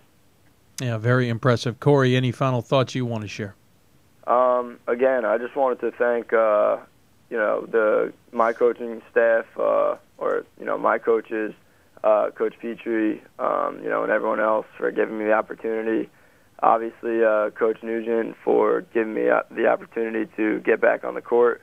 And I can't thank my family, my friends here at Gettysburg, my teammates, the athletic trainers, and just the school in general, from professors to advisors. It's not all about me. I've had even though it's been a hell of a road, I've had so much support around me to lift me up, when I was down. So I just want to thank everyone for that. Very good. Congratulations to you. Impressive that you've come so far, and I'm glad that we have an opportunity to talk to you about it and your coach about it. And I'm glad the rest of the college basketball world will find out more about it themselves if they haven't heard about it already. So congratulations to you, too. Thank you very much for joining us here on Hoopsville tonight. And, Cory, let us know how you're doing down the road, will you? All right, yeah, absolutely. Thank you. I appreciate you having me. Absolutely. Thank you, Coach. Thank you, Dave. All right, take care. Cory Weissman and Coach George Petrie joining us here on Hoopsville. We're going to keep it here for just a moment as we get Coach Rob Nugent on the line from Washington College, the other side of the story, as it were. As they said, Coach Nugent was the one who came up with the idea of making sure to get Cory the chance to score a point or two in the basketball game. He was also part of the discussion to make sure that they could institute something at the beginning of the game that at least allowed Cory to technically start the game. And as he points out, it ruined his assist-to-turnover ratio as he had to turn the ball over at the beginning of the game, but nonetheless got that opportunity. Coach Nugent will be joining us here shortly. If you can see over Chris's shoulder, he's getting Coach ready. If you have any questions for us, please feel free to email us at hoopsville@d3hoops.com. That's hoopsville@d3hoops.com. You can also IM us at hoopsville2000 on your AOL IM. That is hoopsville2000 on your AOL IM. Join us on Twitter at D3Hoopsville or hashtag Hoopsville. Facebook.com/Hoopsville is your other choice as well, and there is the chat room alongside as well. This story, as we mentioned, ESPN was on Washington College's and Gettysburg College's campuses today. It will air next week, not this Saturday, but next Saturday on College Game Day. Certainly going to be worth listening in on that. And interesting enough, Luke from McDaniel points out that I'll be in the gym to see Gettysburg play on Saturday. I will be at McDaniel for that, helping with their broadcast, and we'll get them there. We're going to double check. Hold on. Sorry, we're doing this on the fly, and I apologize for that. Trying to get Coach Nugent on, and I think I wrote down the number wrong for Chris, and that is certainly possible. Hope that's a different number, Chris. Anyway, if you got questions for us, email us. Don't forget, coming up, we'll be talking to Simpson women's basketball, and we also will have others as well. Okay, we're going to take a quick break. Get Coach Nugent on the line here in just a bit. You're listening to Hoopsville, presented by D3Hoops.com. We'll be back right after this. Who are you? What are your team colors? Who can make you cheer? Who can bring your family and friends together? And play your fight song? Who can bring you to your feet? Or bring you to your knees? When the game is on the line, who do you want to take the last shot? And who do you want to slap high fives, jump up and down, and yell at the top of your lungs with? There's probably a game near you today. NCAA basketball. Who's your team? Are you an embarrassment on the dance floor? Do you confuse state capitals and read too many celebrity gossip magazines? Well, if you answered yes, you may have what it takes to adopt a teen from foster care, because teens don't need perfection, they need you. So if you think an MP3 is a computer virus, it's okay. There are thousands of teens in foster care who would love to put up with you. For more information, call 1-888-200-4005 or go to adoptuskids.org. Brought to you by the U.S. Department of Health and Human Services, Adopt Us Kids, and the Ad Council. And welcome back to Hoopsville, everybody. We have our guest on the line, so we're going to go right to it and continue the Cory Weissman story. Coach Rob Nugent joining us from Washington College. Coach, welcome to Hoopsville. Dave, thank you for having me. I certainly appreciate it. Listen, we've heard the story from Cory. We've heard the story from Coach Petrie about how Coach called you the night before and said, listen, I've got this guy. I want to get in the game. It's important to us to try and give some recognition to him.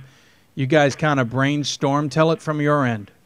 I mean, they called and basically they didn't ask for anything. They just said they were going to start Cory and you know, they were going to, you know, if we won the tip, you know, if we scored, that they'd call timeout to get him out, and you know, if they won the tip, then they'd call timeout to get him out. And I said, I think it's great And I said, well, what happens if you lose by 2 points? And that was something that they were willing to do. And I said, well, I'm not willing to do that. So let's try to work out a way where we can get Cory on the floor and no team has to make a sacrifice. And I came up with the idea to make sure whoever won the tip kept the ball, and each team gets a turnover, and we lose 3 or 4 seconds off the clock. Unfortunately, we hardly ever win tips. We won the tip, and yeah, I noticed. And Kevin Breslin happened to be standing next to Cory Weissman, so he handed it to Cory, so it had to be Cory to get the turnover. But that's how it went doon. You weren't worried about how the jump ball situation would turn out? No, I wasn't. I wasn't worried at all. I wish that I just wish that Cory didn't have to get the turnover. But hey, he got the ball, and at that point in time, we didn't know if he was going to get the ball. So sure. It was nice. Yeah, absolutely. Appreciate you joining us here tonight to talk about this. I've always been I've always known that you've run a certain type of program at Washington College, and if anyone has seen the documentary this year, they certainly see your team in that light. And I'm glad it was kind of you guys in some senses. But talk me through the end of the game. Coach Petrie says they were up a comfortable margin, and his coaching staff have been talking for a couple minutes of game action about trying to get Cory back in, and said, this is the right time. Obviously, you weren't part of that conversation. Tell me what went through your mind when you saw Cory check back in the game.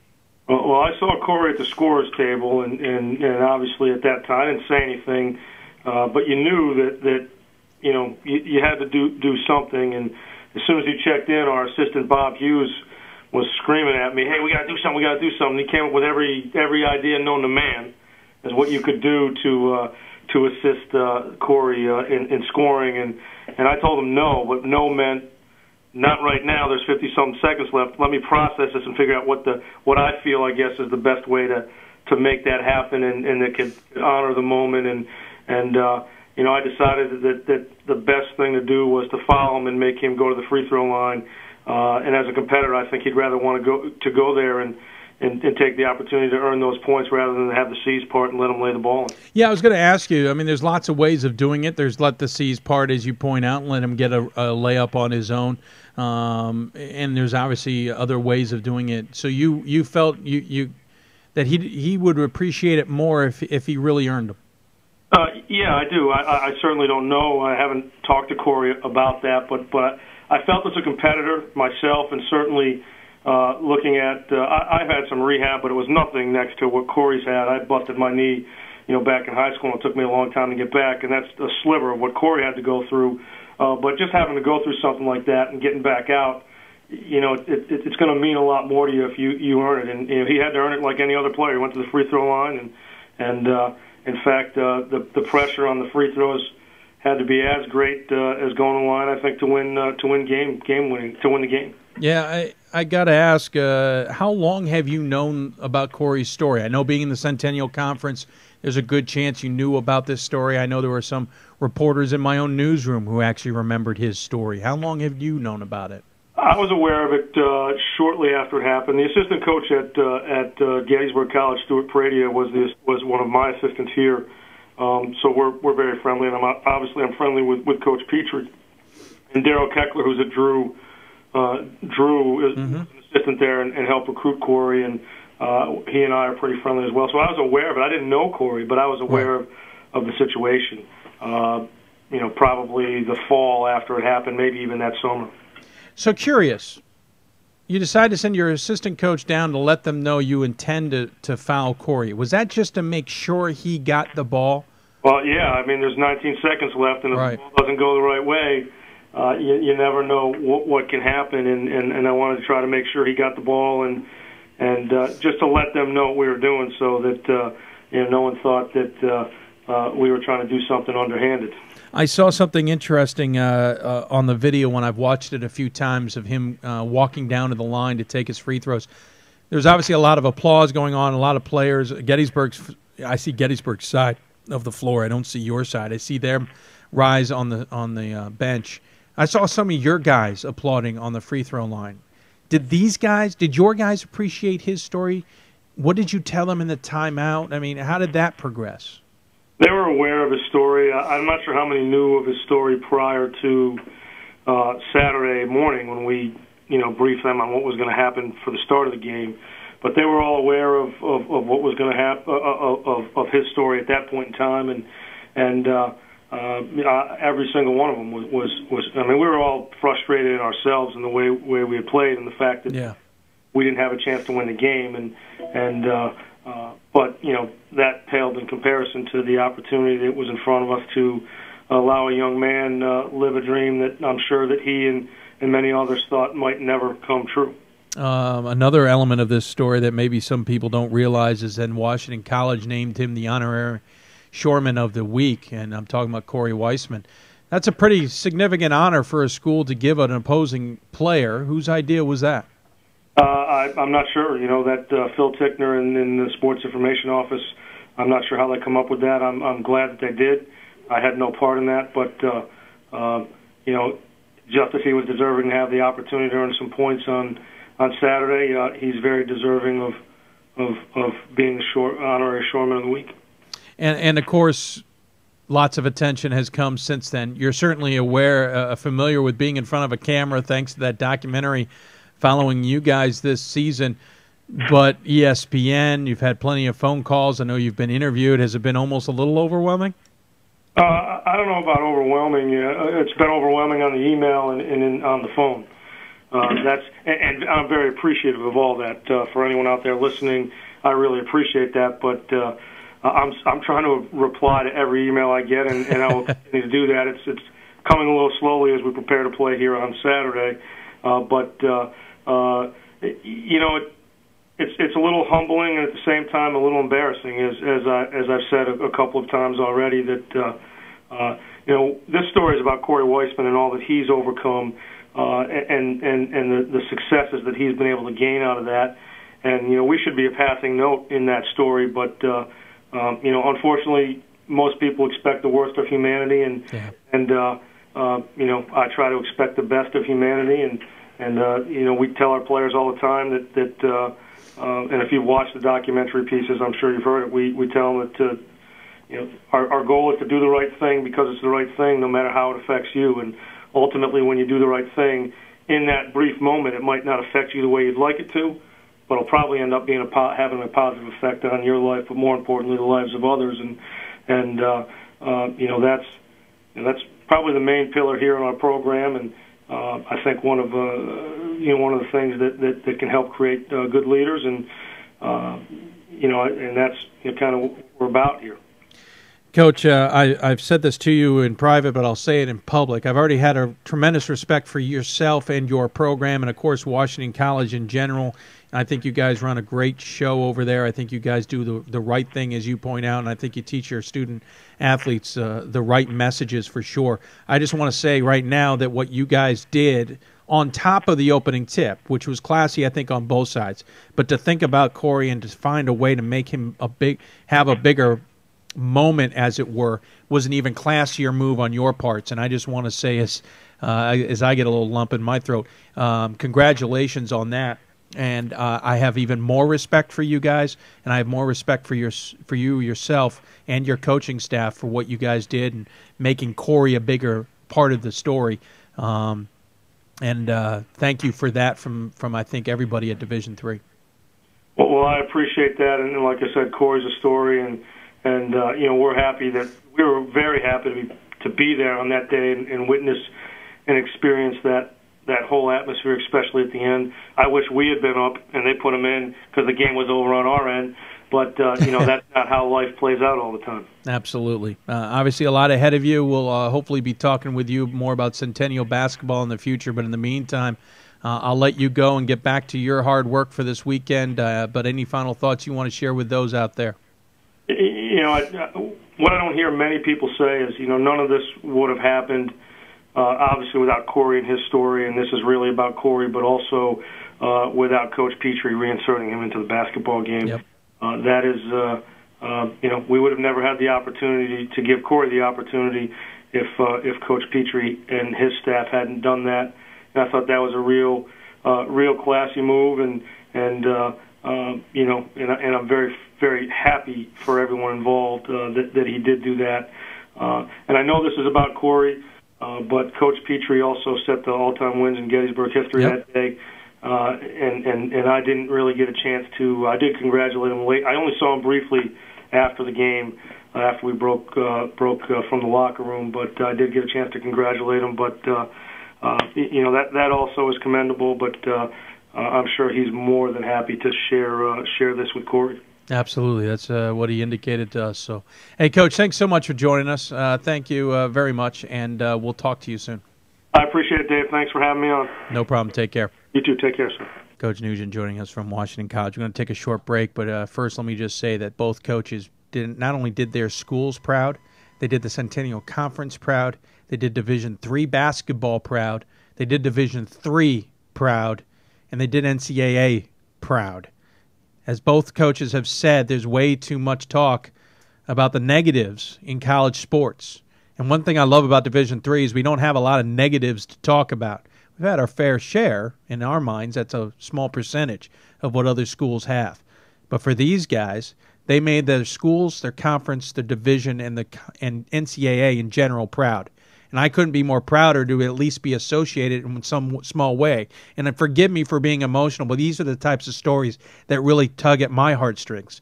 These guys show there's more than basketball, there's more than players, and there's more than a game on the line sometimes. There's life on the line. And these guys deserve a lot of credit for giving one guy the opportunity to not only start but ultimately play in a game and score a point when 3 years ago that looked pretty much impossible. So thank you to Coach Petrie, thank you to Coach Nugent, thank you to Cory Weissman for being one heck of an inspiration and why I say this is the story of the year in college basketball. We'll be back after this. Who are you? What are your team colors? Who can make you cheer? Who can bring your family and friends together? And play your fight song? Who can bring you to your feet? Or bring you to your knees? When the game is on the line, who do you want to take the last shot? And who do you want to slap high fives, jump up and down, and yell at the top of your lungs with? There's probably a game near you today. NCAA basketball. Who's your team? So, EJ, we've designed you a signature shoe worthy of a 3-time All-American with mad smarts and sick leadership skills. Ta-da! There are over 380,000 NCAA student athletes. Yeah, you got your GPA embossed, right? Yeah. I love it. And just about all of them will be going pro in something other than sports. Can I get it in a loafer for casual Fridays? Yes. Yes. Amber Alert, abducted child, African-American girl, 6 years old. Suspect wearing blue shirt, black jeans.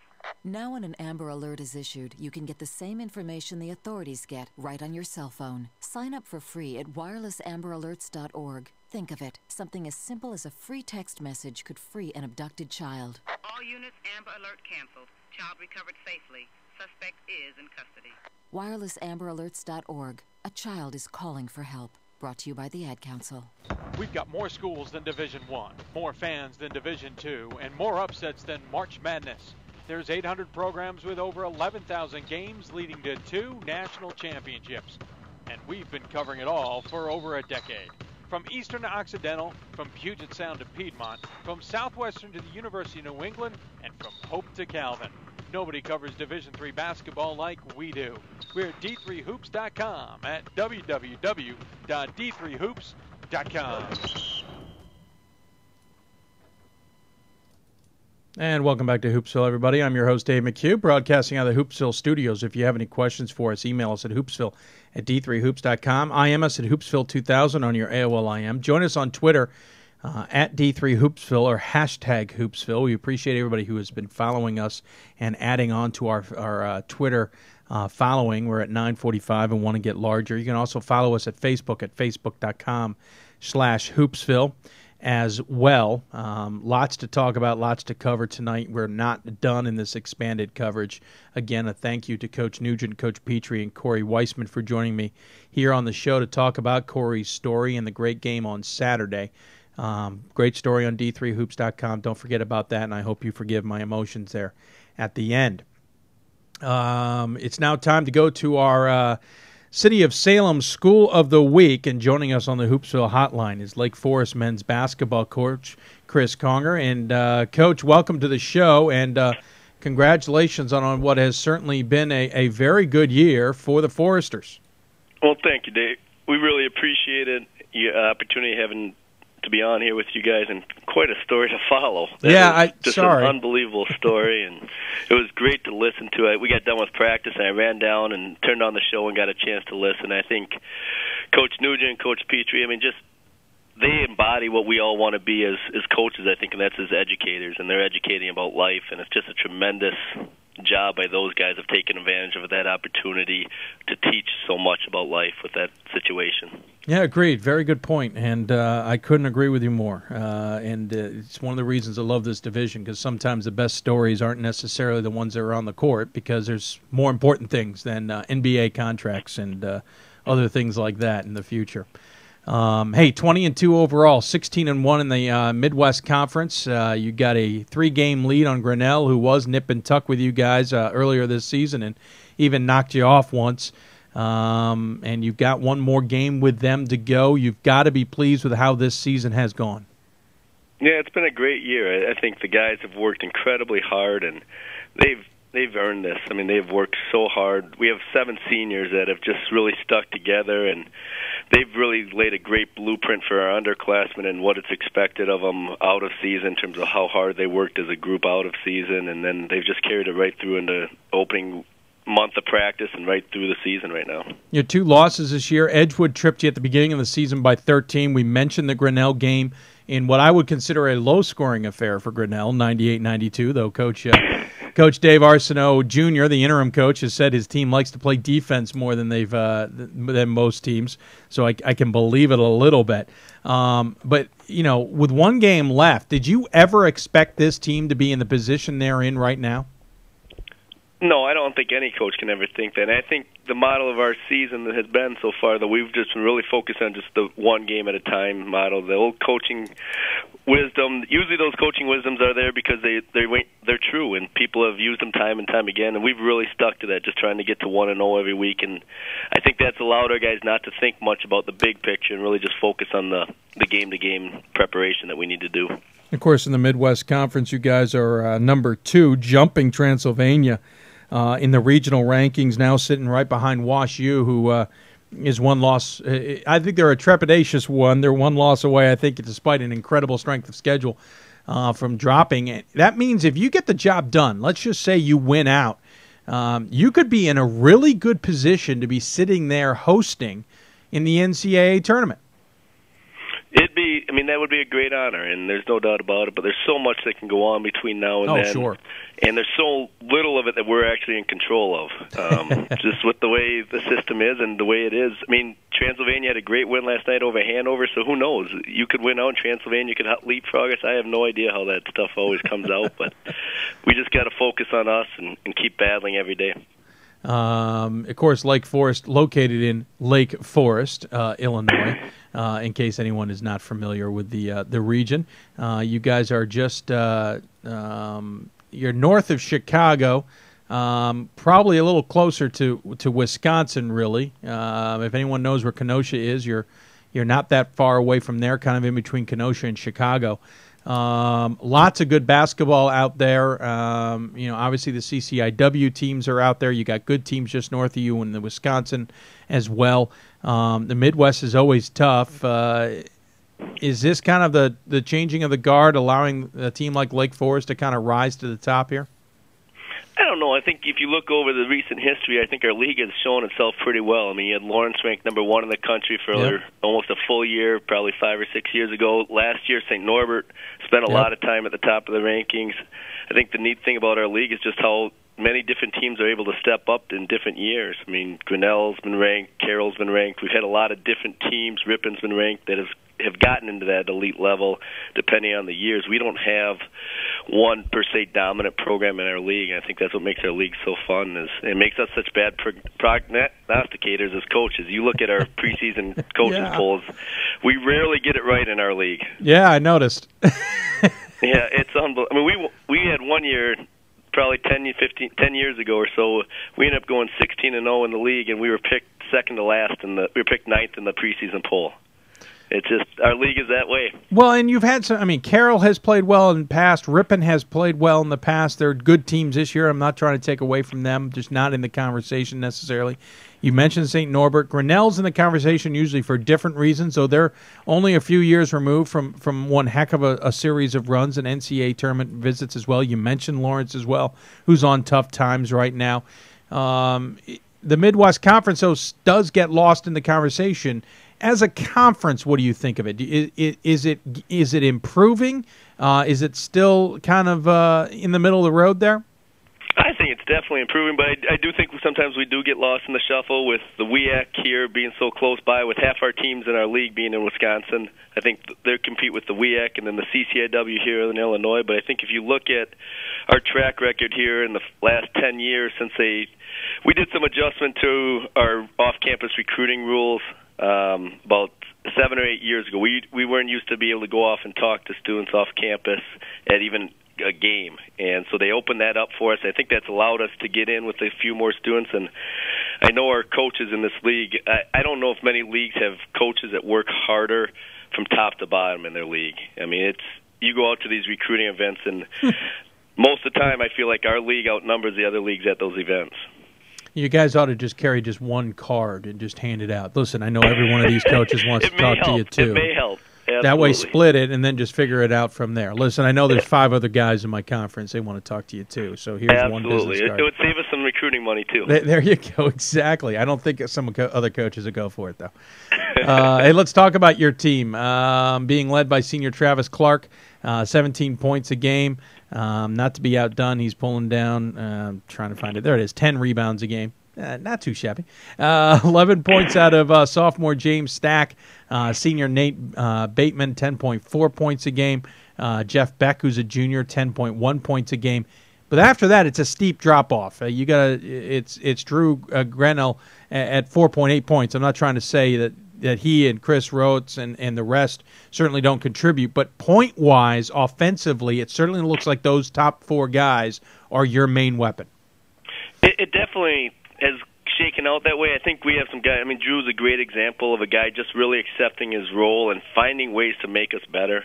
He's so tough on the glass for us and does so many great things for us on the glass that his value to the team is huge, and so many other guys. I mean, we play 11 guys every game and go deep into that lineup, and I think sometimes the points overshadow the real contribution some of those other guys have made. And we've had different games. I mean, Chris Rhodes was a starter for us last year and has found different ways to help us this year. Brian Madsen has led us in scoring a couple of games. Chris Madsen was absolutely huge for us the other day at Carroll. When Travis Clark got in some foul trouble, Chris came off the bench and went 6 for 8 from the field. So I think it's our depth, really, that's allowed us to have the type of success that we've had this year. 6 seniors on this squad, though. Travis Clark, we mentioned. Nate Bateman, we mentioned. Drew Grinnell, Chris Rhodes, Dayton Young, and you also have Don Duncan. That's a lot of guys that you will lose for next year while you get James Stack back, certainly, and you get Jeff Beck back. You got a lot of other guys who are going to have to step up for you. Do you have a feeling that this year you got to take advantage of this opportunity? Yeah, and I don't want to slight Dave Palalis. We actually have 7 seniors. I hate for Dave to feel slighted with that. But oh, yes, I skipped over him. I'm terribly sorry. Yeah, absolutely. I think every year is so special. And, I mean, I don't think as a coach you can ever know what the year is going to come of it. I think it's important that you take advantage of every year. Now, right now, we put ourselves in great position for this year, and we have to keep putting ourselves in positive positions as the year goes on here, and we keep getting into the tournament play. But obviously right now we put ourselves in a special position, but we have some really good young players on this team, and hopefully we can keep the ball rolling here. You're in your 16th season coaching Lake Forest. You've certainly seen it all. You've been 3-time Coach of the Year in the Midwest Conference. You were named 1 year in the National Association Basketball Coach of the Year in the Midwest region. Just last year, you guys finished 12-11 and 10-8 in the conference. Where do you put this year in the category for the rest of all the team? Of all your seasons at Lake Forest? I mean, I think just we've beaten the school record for wins right now. So obviously, I think as you look back on the year, you have to realize it's a special year. There's no doubt about it. And it's weird because last year we basically had the same group of guys. I mean, we didn't have any seniors on the roster last year, and it was just the guys' improvement over the off season and how hard they all worked and how disappointed they were in the way that things finished last year for them. And they took it as a challenge, and they really accepted the challenge of pushing this program to the next level. So, but yeah, absolutely. As far as historically looking at the results, this is definitely a special year. Yeah, it's certainly been impressive to say the least, and that is why you are our Salem City. I can't even. City of Salem is what I'm trying to say. City of Salem School of the Week, and we appreciate you coming on. But I don't know if you know, but the City of Salem School of the Week does come with its, what's the word I'm looking for? Challenges. Okay. Yeah, the challenge is we ask you 5 questions as the School of the Week that are regarding either your school, your athletics program, your program in general, or sometimes Chris even dives into your background. I'm hoping he didn't.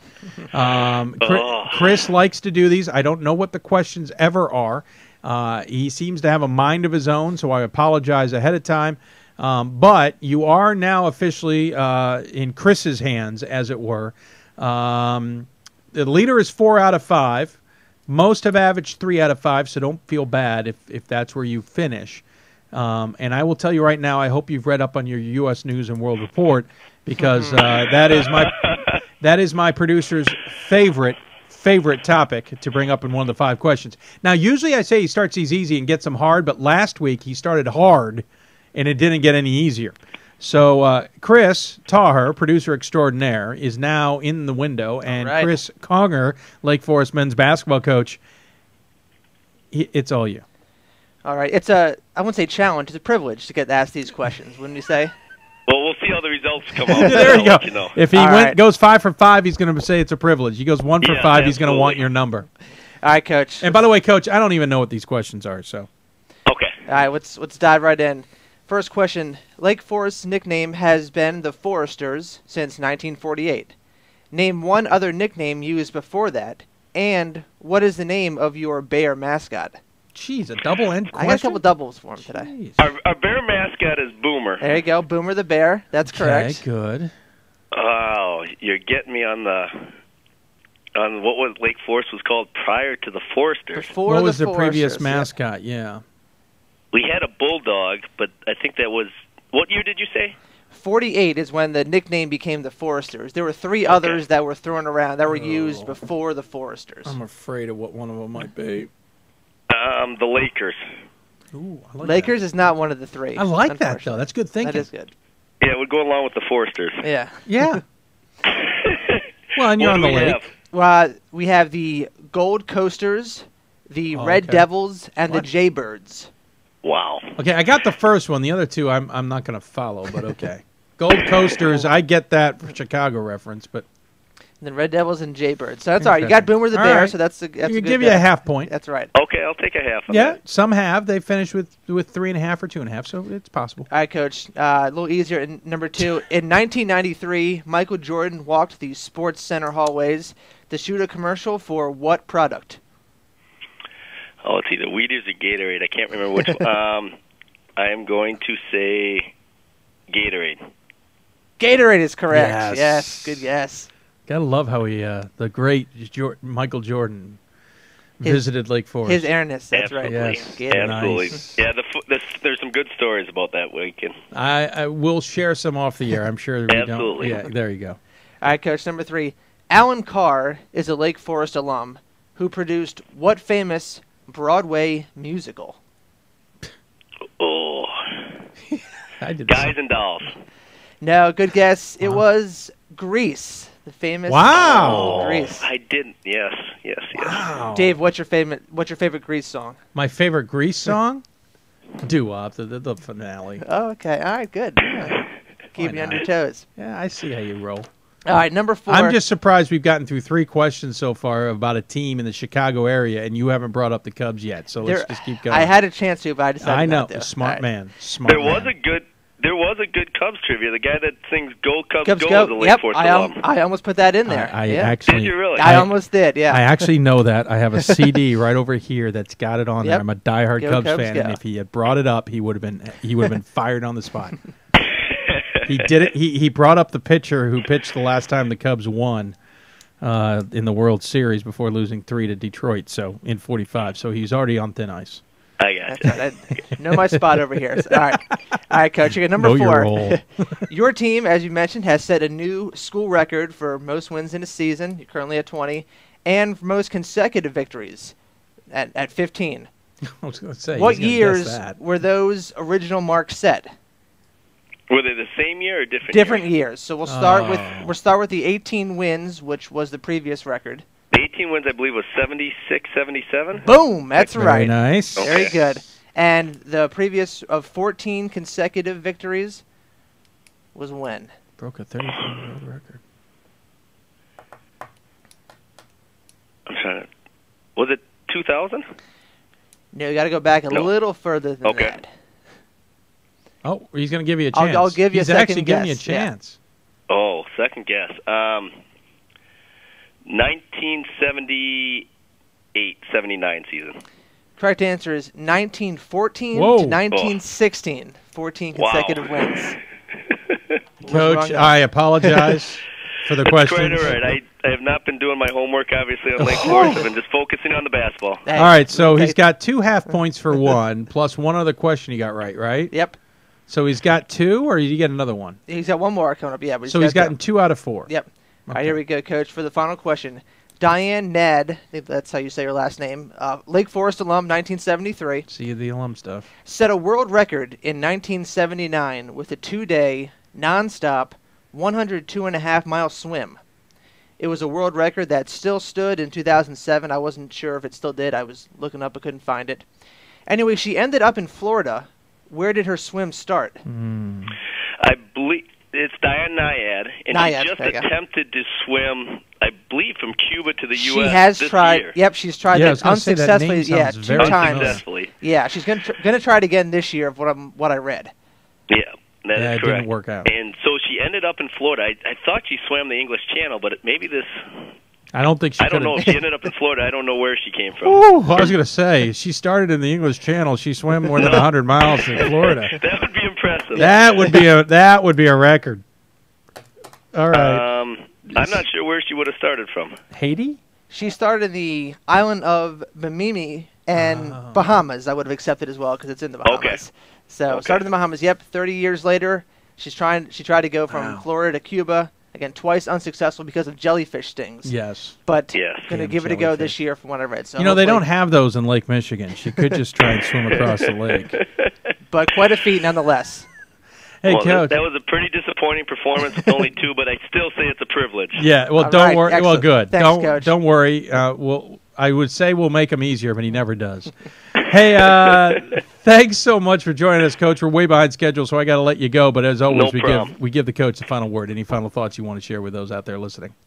Obviously, I think you guys do just an unbelievable job of promoting D3, and tonight was just such a special night to be on with the whole story, and just it was great to hear it, and I think that's why you guys do such a great job promoting basketball in D3, because it's not just about, like you said, on the court. And thank you guys for all you guys do. Well, thank you. And actually, I'm sorry, I do have one more question that's come in from from left field. Pat Coleman is trying to decide between seeing Chicago WashU doubleheader a week from Saturday or coming to your place to possibly see a MWC title game. He's asking, convince him to come to the title game. What would you say? Well, I would say Pat has never seen a Midwest Conference game that I'm aware of, versus I'm sure he's seen some UAA games, so it'd be great to have him see the level of play in the Midwest Conference. Well, there you go, Pat. Oh, hold on. He's typing quickly. I'm trying to give him a quick second. Okay. He's seen Carroll, I agree, and I know he's seen Grinnell. Okay. Okay. But you're right. That's a good argument. I like where you're going with that. Well, anyway, Coach, thanks so much for joining us. I appreciate it, and good luck the rest of the season.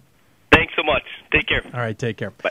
Coach Chris Conger joining us from Lake Forest. We are way behind schedule, and I'm going to let Chris quickly bring up our next guest while we talk to you. If you have any questions for us, email us at hoopsville@d3hoops.com. That's hoopsville D3Hoops.com.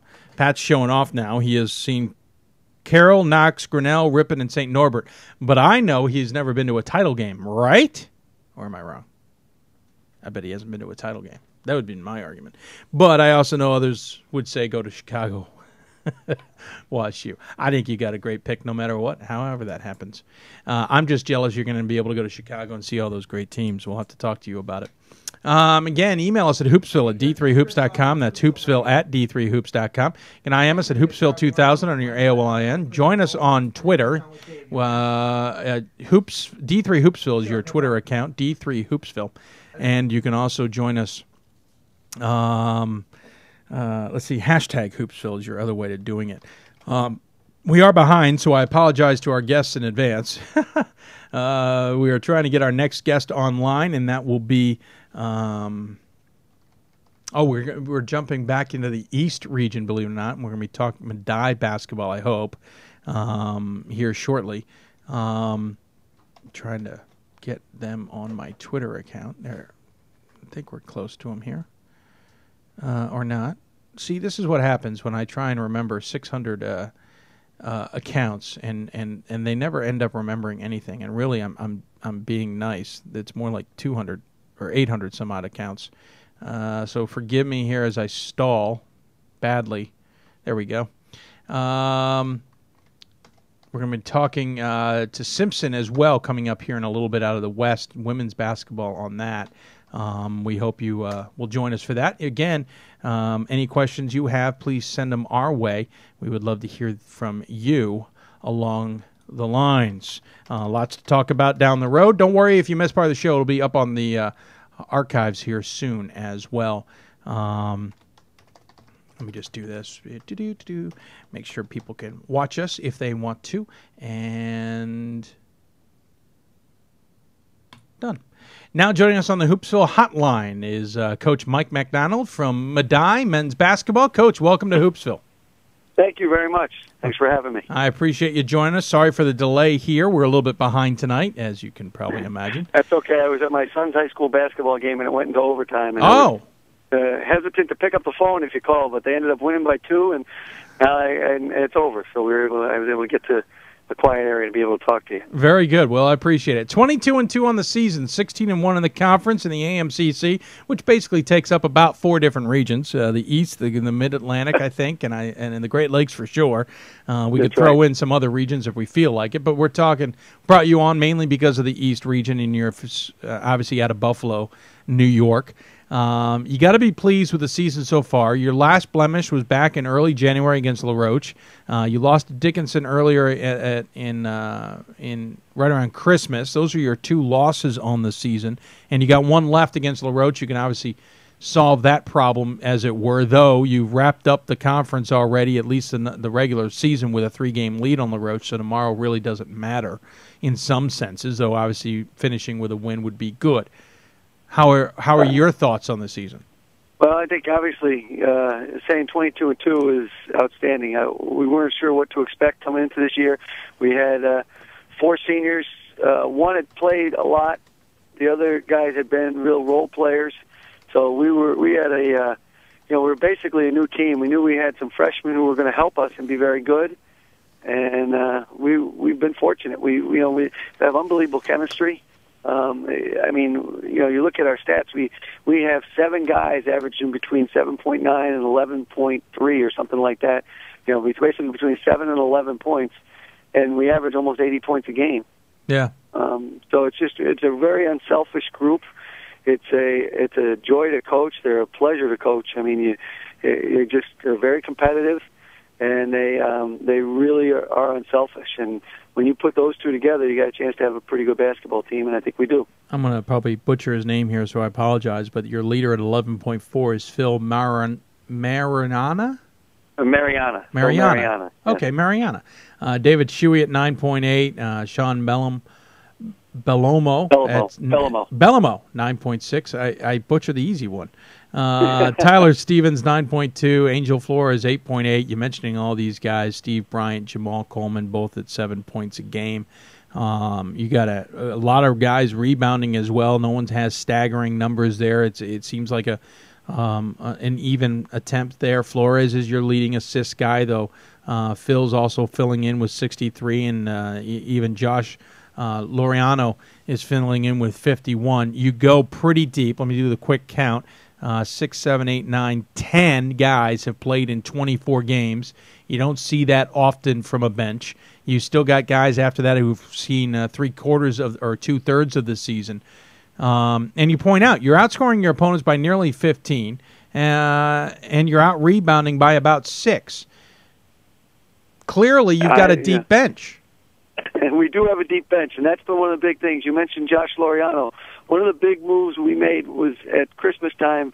He was kind of playing the backup 3-man. It was almost like a crowd at the 3 spot, and we put him back at the point guard, and we asked him to learn on the fly, and it's really made our bench even better. And we were undefeated at the time, and we were a little worried that it might, would screw us up, but. You mentioned our 2 losses. Our Dickinson game, we were up 5 with 27 seconds to go, and that was after the 2.5-week Christmas break.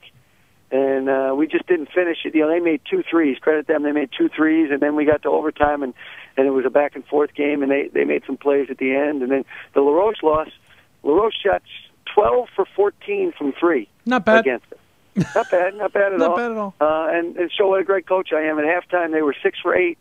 From 3, and I said, all right, they're not going to keep this up, and sure enough, they go 6 for 6. I heard that last week, too, from another coach. So, but they we're that close. We're that close to being undefeated. The LaRoche game, we were leading with 2 minutes to go, and credit them, they made a couple big threes. They hit a 3 we were up 3, they hit a 3 to tie it, and then they hit a 3 to take the lead after that. So, our guys have done everything we've asked, and they've been really unselfish. The senior leadership, Phil Mariana, David Shuey, Angel Flores, and Steve Bryant, has just been outstanding. And everybody's kind of fallen in line after that. Like I said, I just get out of their way. But I do believe this. It's funny because we talked about the region, and in the region we're ranked 5th, I believe. Yeah. And last week NYU lost twice, and they dropped a spot, but they didn't drop far enough for us to catch them. They're still 4th. We're 5th. And, I don't know. People ask me how good we are, and I tell you, I take our team against anybody. I really would, because it's just what they showed me. And I know our strength of schedule has been a struggle at times, but we, we've been, this team competes, and I'll put them on the floor against anybody in the country. I really believe in them. Well, you talk about strength of schedule. Let me bring that up really quickly. And obviously there's a component you cannot control, and that is the Allegheny Mountain Conference. The 2 teams, you and LaRoche, are the ones significantly above 500. Penn State, Barron, and Hilbert are a little over 500. And then Pitt, Bradford, Dewville, Mount Oleosis, Pitt, Greensburg, Penn State, Altoona, and Franciscan out of Ohio, all well below 500. Is there a concern that this conference is what's really hurting you guys, especially, but really is hurting themselves a lot? And is there any thought of trying to solve that? Yeah, I don't know if there's a whole lot you can do. We're in a good conference. It's a cyclical thing. Sometimes teams just are down. Penn State Altoona is very young. Franciscan has a new coach, and they play very hard. They just took LaRoche to overtime the other night. Yeah. I think you look at the top of the league. Last year, Penn State Barron got an at-large bid. Right. And they finished 2nd to LaRoche, and we were 3rd. And we had 3 teams that all won 20-plus games. LaRoche won the league. We won 21 regular season or 21 games. And we lost in the semifinals to Barron. And Barron's a victim of their own success. They had to play good teams, non-conference. Nobody will play them. Right. And they end up getting, you look at their strength of schedule is outstanding because teams are afraid to play them, and rightfully so. I'm afraid to play them, and they're our conference. They're good. They're really good, and they're well coached. And LaRoche was good, and teams didn't want to play them. So you end up having to play real tough non-conference games, and you know how it is. And you have to go on the road a lot. When you go on the road, the stats are proven. It's tough to win at home. Or on the road, in college basketball, no matter what level you're at. Talking to Coach MacDonald from Medaille here. Coach, you got 4 seniors on this squad, and they're guys that we mentioned already as being keys to this squad. Mariana, Flores, Bryant, and Shuey. Obviously, that's going to be a lot to replace. You've got a couple juniors. You've got sophomores, obviously, and freshmen. Do you have any urgency with this year? Do you feel like you got to get it done this year? This is your best chance? Well, there's always urgency in college basketball. You get one chance every year, and this is it. Our seniors have been to 3 out of the last 4 years. They've been in or 3 straight years they've been in the postseason. They're the all-time winningest class in Medaille history. They went to 2 NCAAs, and last year we fell a little bit short, went to the ECAC tournament. So they know what it's like to be in the NCAAs. We were in the second round 2 years ago, and we lost a heartbreaker to SUNY IT by 1 point. So they know. They've been there. They felt the success. They know what it's like. So they want to get back there. There's a hunger to get back to the NCAA tournament. We know hosting our conference tournament is an advantage, but it doesn't mean anything. They don't give us any 10 extra points or anything like that. We have to earn anything. So to answer your question, yeah, there's urgency just because this is the last chance for those guys, and they don't want to see it end like it ended last year. We had 2 of the top 3 leading scorers in Medaille history graduated last year, and they saw how crushed they were when we lost. And it's a fine line. You want to do whatever you can to win, and you have to be really intense, but you also have to be loose in the postseason and relax and enjoy it. And I think we will be. Well, I appreciate you joining us on Hoopsville. Obviously, you got LaRoche ahead of you on Saturday to finish the quote-unquote regular season before getting into the conference tournament next week. As we mentioned, I think your 3rd AMCC title in the last 4 years, yet another 20-win season. So certainly good things for the Mavericks, to say the least. But as always, we give the coach the final word. Any final thoughts you want to share with those listening? That success is all because we have good players and we have a great administration. Our AD and the assistant ADs who really support men's basketball, and everybody. We've developed a really nice following. It's been we've been very lucky, and I'm like I told you, I'm humbled to be the coach of this team. They are such an unselfish and a great group, and really fun to watch. Very good. Well, Coach, we hope to see them playing some basketball in the NCAA tournament at 22-2, 16-1. You're certainly in good shape, but obviously just win the conference, and you don't have to worry about much, do you? I hope so. Thanks. Last time you had me on, I think, was a couple of years ago. I think we had a winning streak going. We might have lost. So if we lose Saturday, I'm coming after you. Oh, so we shouldn't talk about the hoops. There's a quote-unquote Hoopsville jinx that people like to bring up on occasions, Coach. I didn't need you to bring it up. But I wouldn't have answered the call if I had known that. Yeah. Coach, thank you so much. Good luck the rest of the last couple of weeks here of the season. We'll talk to you soon. Thanks. Thanks for taking the time to recognize our program, and thanks for having me on. We really appreciate it. No problem at all, Coach. Take care. Coach Mike MacDonald from Medaille joining us. Yeah, we don't, I've thought about hanging the shirt over my shoulder just for the fun of it, but I've always been nervous. It seems to have cropped up this year, but we'll move on. Got to take a break. Simpson women's basketball on the other side. We'll talk to them about how the things are going there, and, of course, the IACC, which is fun to watch. You're listening to Hoopsville. Broadcasting thanks to Ustream and D3Hoops.com. We'll be back after this. Daddy, I'm only 3 years old, but when you look at me, I could see your wheels turning. You're dreaming about what am I going to be when I grow up? A Major League first baseman? Maybe a point guard for the national championship team? Or the winner of the Heisman Trophy? The odds of a child becoming a professional athlete? 1 in 16,000. The odds of a child being diagnosed with autism? 1 in 150. You know the odds of autism. Now learn some of the signs. No big smiles or other joyful expressions by 6 months. No back and forth sharing of sounds or facial expressions by 9 months.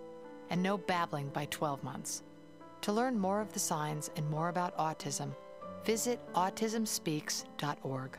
So, Dad, let's keep dreaming the impossible while looking out for the possible, okay? Brought to you by Autism Speaks and the Ad Council. Who are you? Who can make you cheer? And play your fight song? Who can bring you to your feet? Or bring you to your knees? When the game is on the line, who do you want to take the last shot?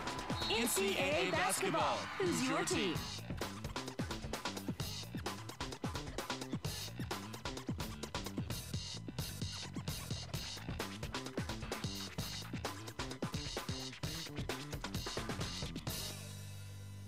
And welcome back to Hoopsville, everybody. Hope you are doing well. Want to thank everybody for joining us here on Hoopsville. Last 15 or so minutes of the show, email us at hoopsville@d3hoops.com. That's hoopsville@d3hoops.com. You can IM us at Hoopsville2000 on your AOL IM. You can also join us in the chat room alongside the show if you're watching us on Ustream. You can also, have I forgotten everything, Twitter @D3Hoopsville, hashtag Hoopsville, www.facebook.com/Hoopsville, D3Hoopsville.com. You getting a sense of a pattern here? Hoopsville2000 on your AOL IM. Email is hoopsville@d3hoops.com. I think I pretty much got it all there. So, yeah. We're going to jump into the West region, or back into the West region. We talked West men's basketball earlier. We're going to talk West women's basketball. And joining us on the Hoopsville hotline is Coach Brian Niemuth, I'm sorry, Coach, from Simpson and the Storm there and in the IACC. Coach, welcome to Hoopsville. Well, thanks for having me on. I certainly appreciate the last-minute booking, as some people may not know. 19-5 overall, 12-3 in the conference, the IAAC, that is. This is a conference that has certainly been fun to watch this year with Coe, Wartburg, and even Dubuque and Loras in on the action. But the Coe and Wartburg been battling it with you and your team for the top of the pack, as it were. One game left. You got a one-game lead. You got to take on Loras. You got to wrap it all up on Saturday. Well, it's a big game for us. I'm very excited that it's at home. Yes. So that'll help. But, yeah, this is a conference that this year there really are no surprises. Everybody's able to beat each other if they have a great night, and so you got to come ready to play. It has been a tough conference. I think Gordon, or actually Pat Coleman, I think, wrote up about it a couple weeks ago, and kind of our take at the two-thirds point of the season as some of the things to keep an eye on. This conference was certainly one of those. Tell us a little bit about the Coe and Wartburg, who are both 17-7, and even the rest of this conference, and why this year it's been so competitive. Not that it hasn't been in years past, but certainly this year has seemed to garner a little bit more attention. Yeah, I think in years past we've had kind of an upper echelon and a lower echelon in the conference, and this year it's very very well balanced as far as top to bottom, and I think a lot of that is because of the coaches we have in the league and the recruiting and the hard work they put in, but there are no givens anymore in this conference, and you've got to come ready to play or you're going to get beat. I think the hardest thing right now is to win on the road. Everybody's very tough at home, and they have great facilities and crowds to play in front of, and there's a little intimidation going on the road. It has been interesting to watch your team. We got a chance to see them in Las Vegas. I know we weren't able to see you in Las Vegas. First and foremost, I think your assistant's making a run for your job. Well, I was a little worried about that when they won both games out there without me, and I started looking in the paper just so I had a backup in case something happened. But the ladies did a great job out there and played well, and I was very proud of them. Yeah, they did play pretty well. You look at the record of the weekend; they get 2-0. You get a win over Thomas More, a game that they came from behind in the first half and then dominated in to win by 13. And they blew the socks off of Eureka. That certainly seemed to besides a trip up against Coe, seemed to spur the second half of the season. What did you take from it, having not being able to be there? Well, I think what it did was maybe brought the team together a little bit, and I think they got a little bit more focused. And I was really worried it would be a distraction that I had gotten sick and had to come home, and I wanted them to focus on the games, which they did, and I think and we also our All-American center got hurt out there, and so we lost her for a game out there, and so they the rest of the team kind of really banded together and got the job done, and figured out that they can depend on each other. So I think that was a good stepping stone stepping into the second half of the season for us. We should point out, by the way, that we assume everything's okay.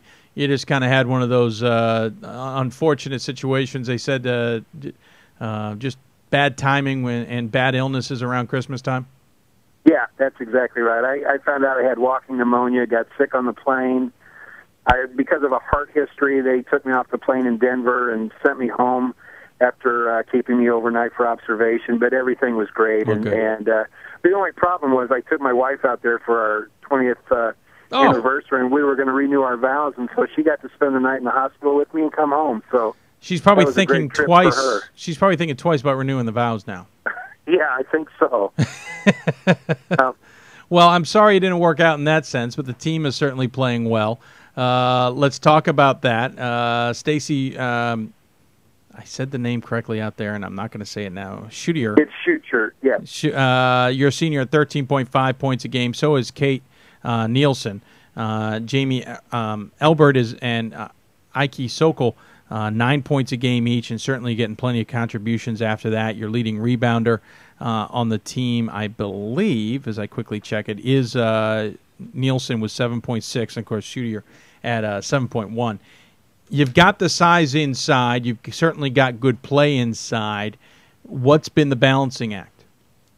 Well, I think we've been shooting the three well lately, which stretches the defense a little bit and opens it up for our two post players inside, and so that's kind of been a key for us. I still think we have some work to do defensively and rebounding wise. We depend a little too much on our big players inside, and we need to get them some help. But right now, with the ability to stretch the defense with our three-point shooting, that's opened things up inside a little bit. The other thing, too, that's interesting is you've got 9 players who average minimum 17 minutes a game, so nearly half the game, which is a lot of substitution. We thought we saw that in Las Vegas as well. And you've still got a couple players who come off the bench. At least Jess Frazier's come off 23 games out of the 24. You seem to keep the substitutions flowing, as it were. What's the motive behind that? What's the secret behind that? Well, I think we started this years ago, and we play at a high tempo, or we try to play at a high tempo, and you're going to get subbed for 2 reasons. Either you're tired or you're not playing hard enough. And so, they go out, and I have learned over the years that the way we play, if you can get 5 to 6 minutes out of a player, then it's time to get them out and get somebody in there fresh. We preach constantly about this being a team game and sharing the time, and it's more important what the team does rather than the individuals. And you got to get the players to buy into it to make it work, and so far they've done that.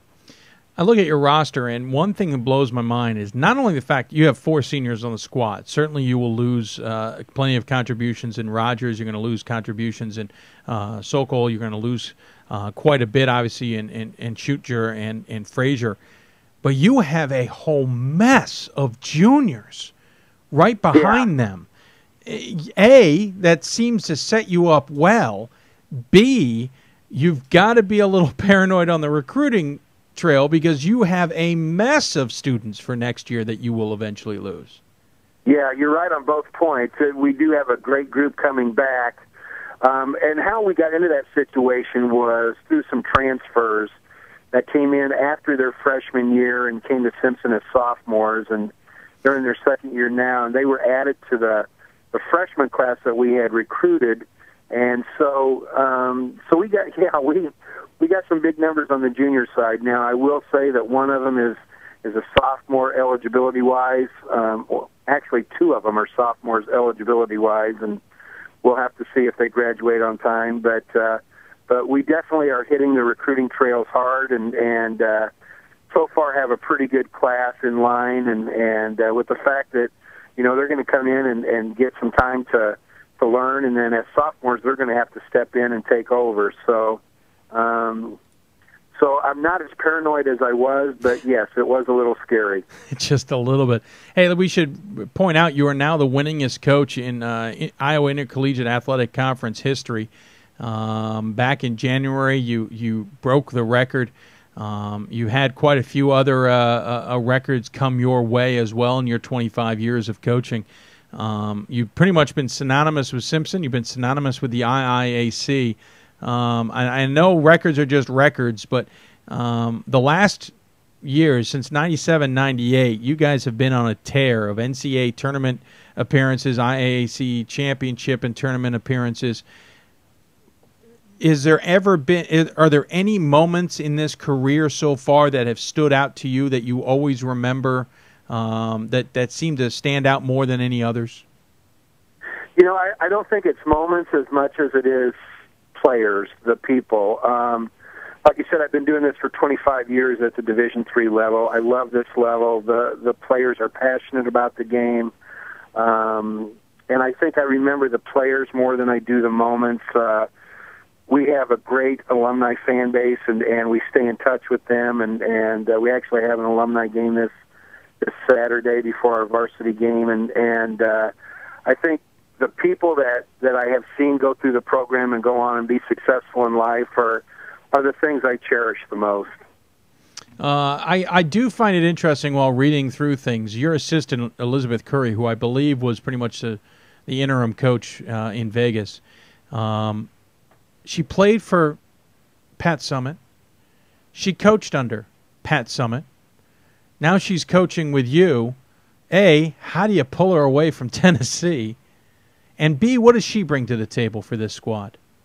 Well, I kid her a lot. I tell her she took a step up when she came to Simpson from Tennessee, but you know, she brings new ideas. Obviously, you know, ideas that they did at Tennessee and that were successful for them. She shares with me, and we try and figure it out if it'll work for our players and our system. And you know, she's got a wealth of experience at the Division I level, and she's learning the Division III level a little bit, and you know, I'm very lucky to have her on staff, and you know, we've worked well together, and you know, I think the thing that she brings the most is obviously Tennessee has had just a world of success. Sure. And the knowledge that what it takes to stay at that level.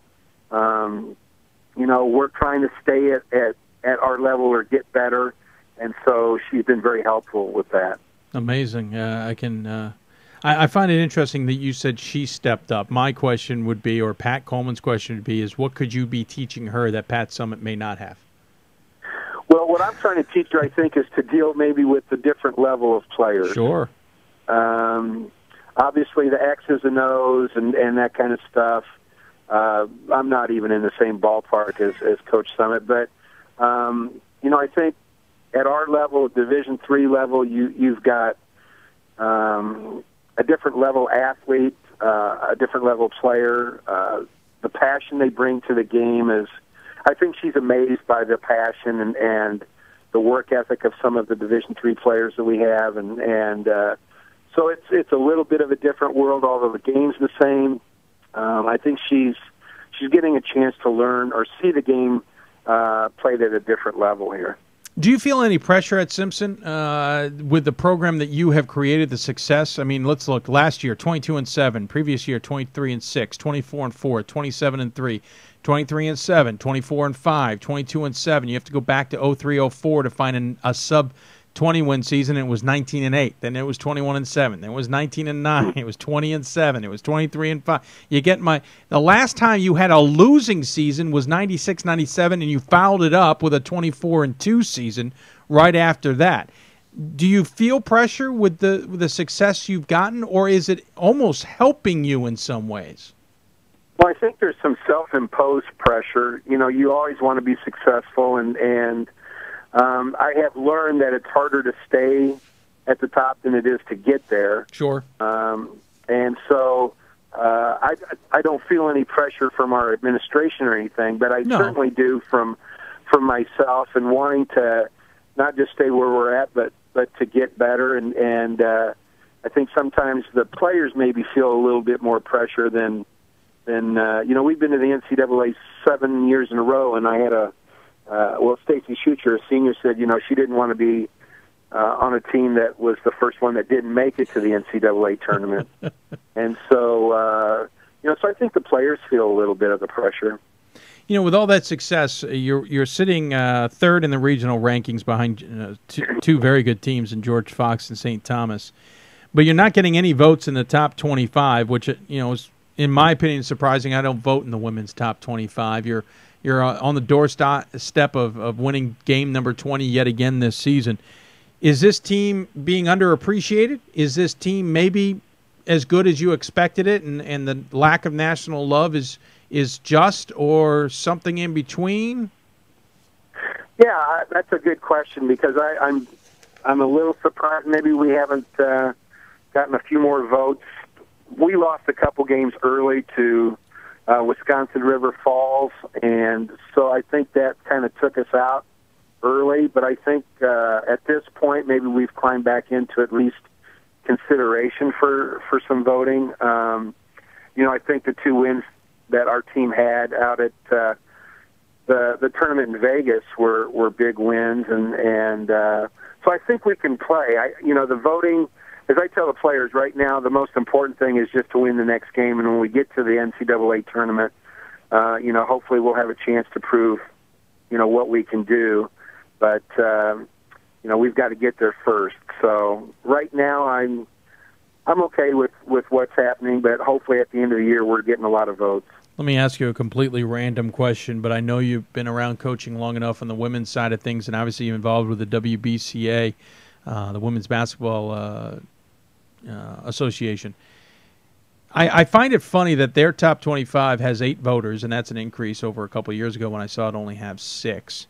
Is there any sense in Division III that poll needs to be a little bit beefier, that more people need to vote to give it maybe a little bit more substance?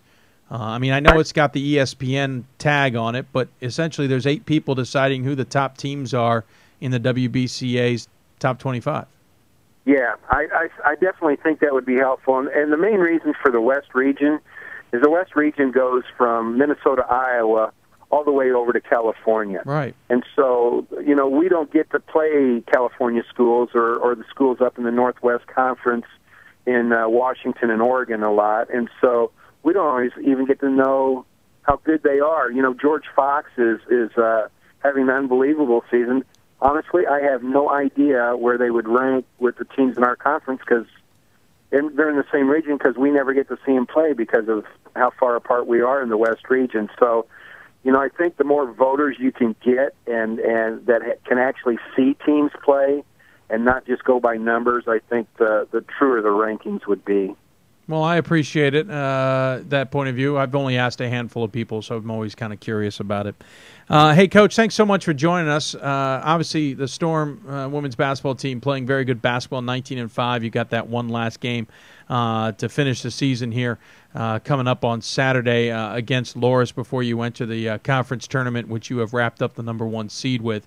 But as always, we give, or actually you haven't technically. I'm sorry. I should point out you have a 1-game lead on Co. And you should win and wrap it up. Yeah, my bad. My bad. But as always, we give the coach the final word. Any final thoughts you want to share with those who are listening tonight? Well, I think one of the things that I'm most proud of is being part of the D3 world. To me, it's been a great 25 years, and knowing what the athletes can do, knowing what it means to them to be part of the Division III basketball world, and to D3, Hoops, which has just done an unbelievable job of marketing Division III basketball. But I'm very proud to be in that world. Well, we appreciate you coming on. It makes our jobs a lot easier when we have guests like yourself who are able to make themselves available to us. So thank you so much. Good luck the rest of the way. We're certainly keeping an eye on the Storm, and we'll talk soon, I hope.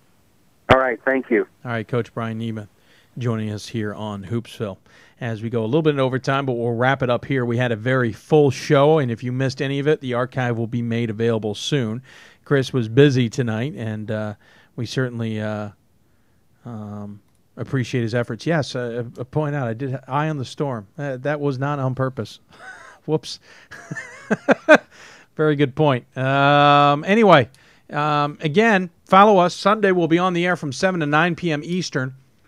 We're then back on the air next Thursday. We're not expecting expanded coverage, but I never know. But it will be 8 to 10 Eastern. And then don't forget, a week from Sunday and a week from Monday, Our special Selection Sunday and Matchup Monday coverage. Selection Sunday will be 7 until probably 10, give or take. There's a lot to talk about and figure out. We'll have plenty of callers. We'll get regional breakdowns from our regional reporters throughout the year, and we'll also talk to some coaches who may be on the bubble or those who may be a surprise in having won conference tournaments. On Matchup Monday, we hope to talk, that'll be the 27th of February, I should say.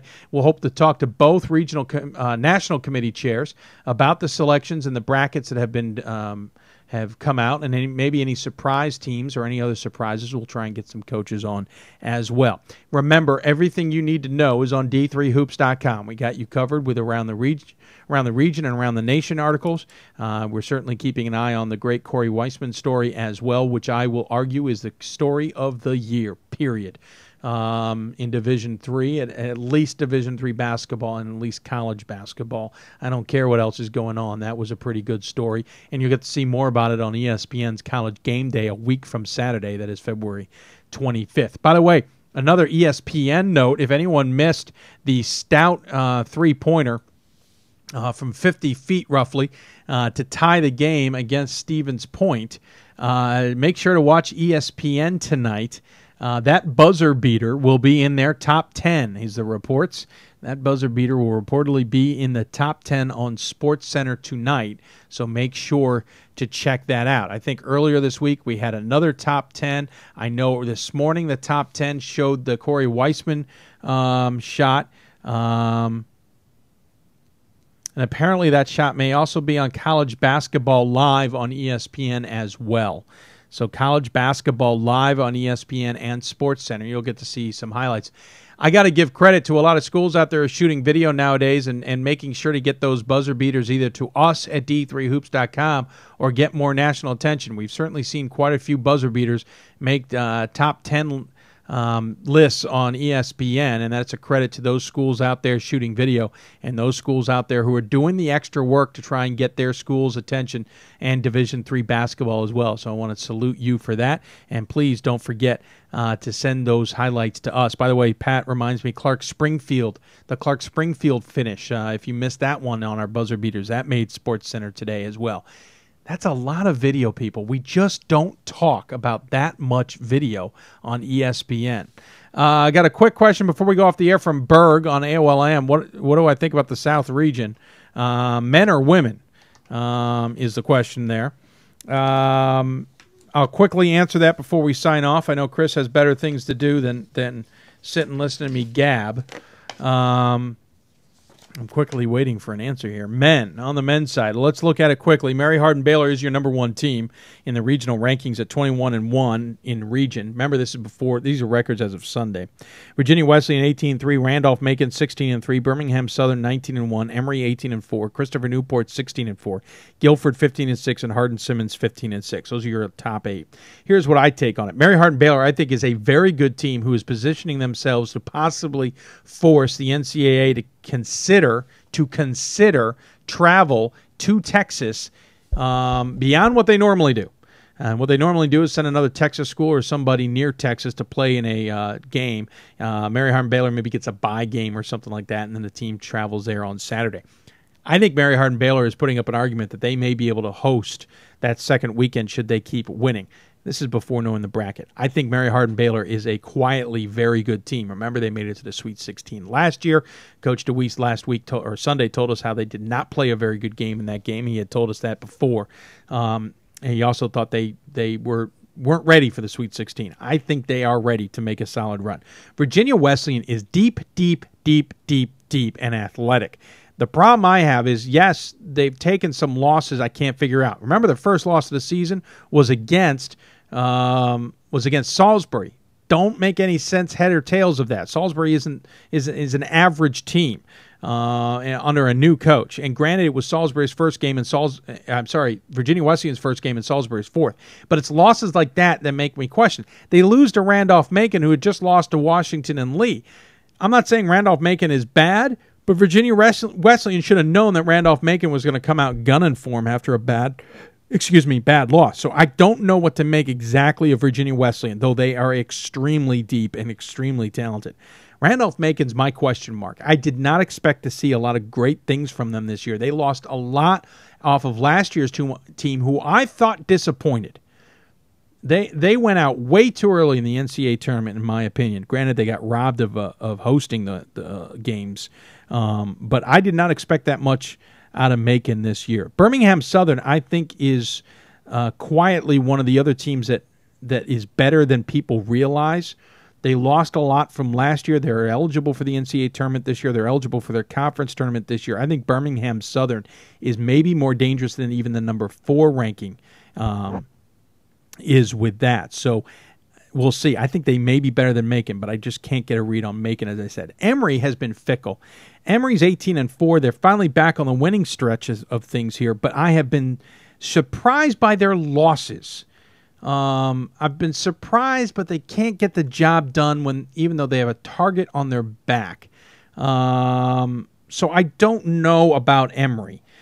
Christopher Newport is another team who I think, and remember the news now, they'll be moving hopefully to the Capital Athletic Conference if they get their way. They'll be leaving the USA South after next season.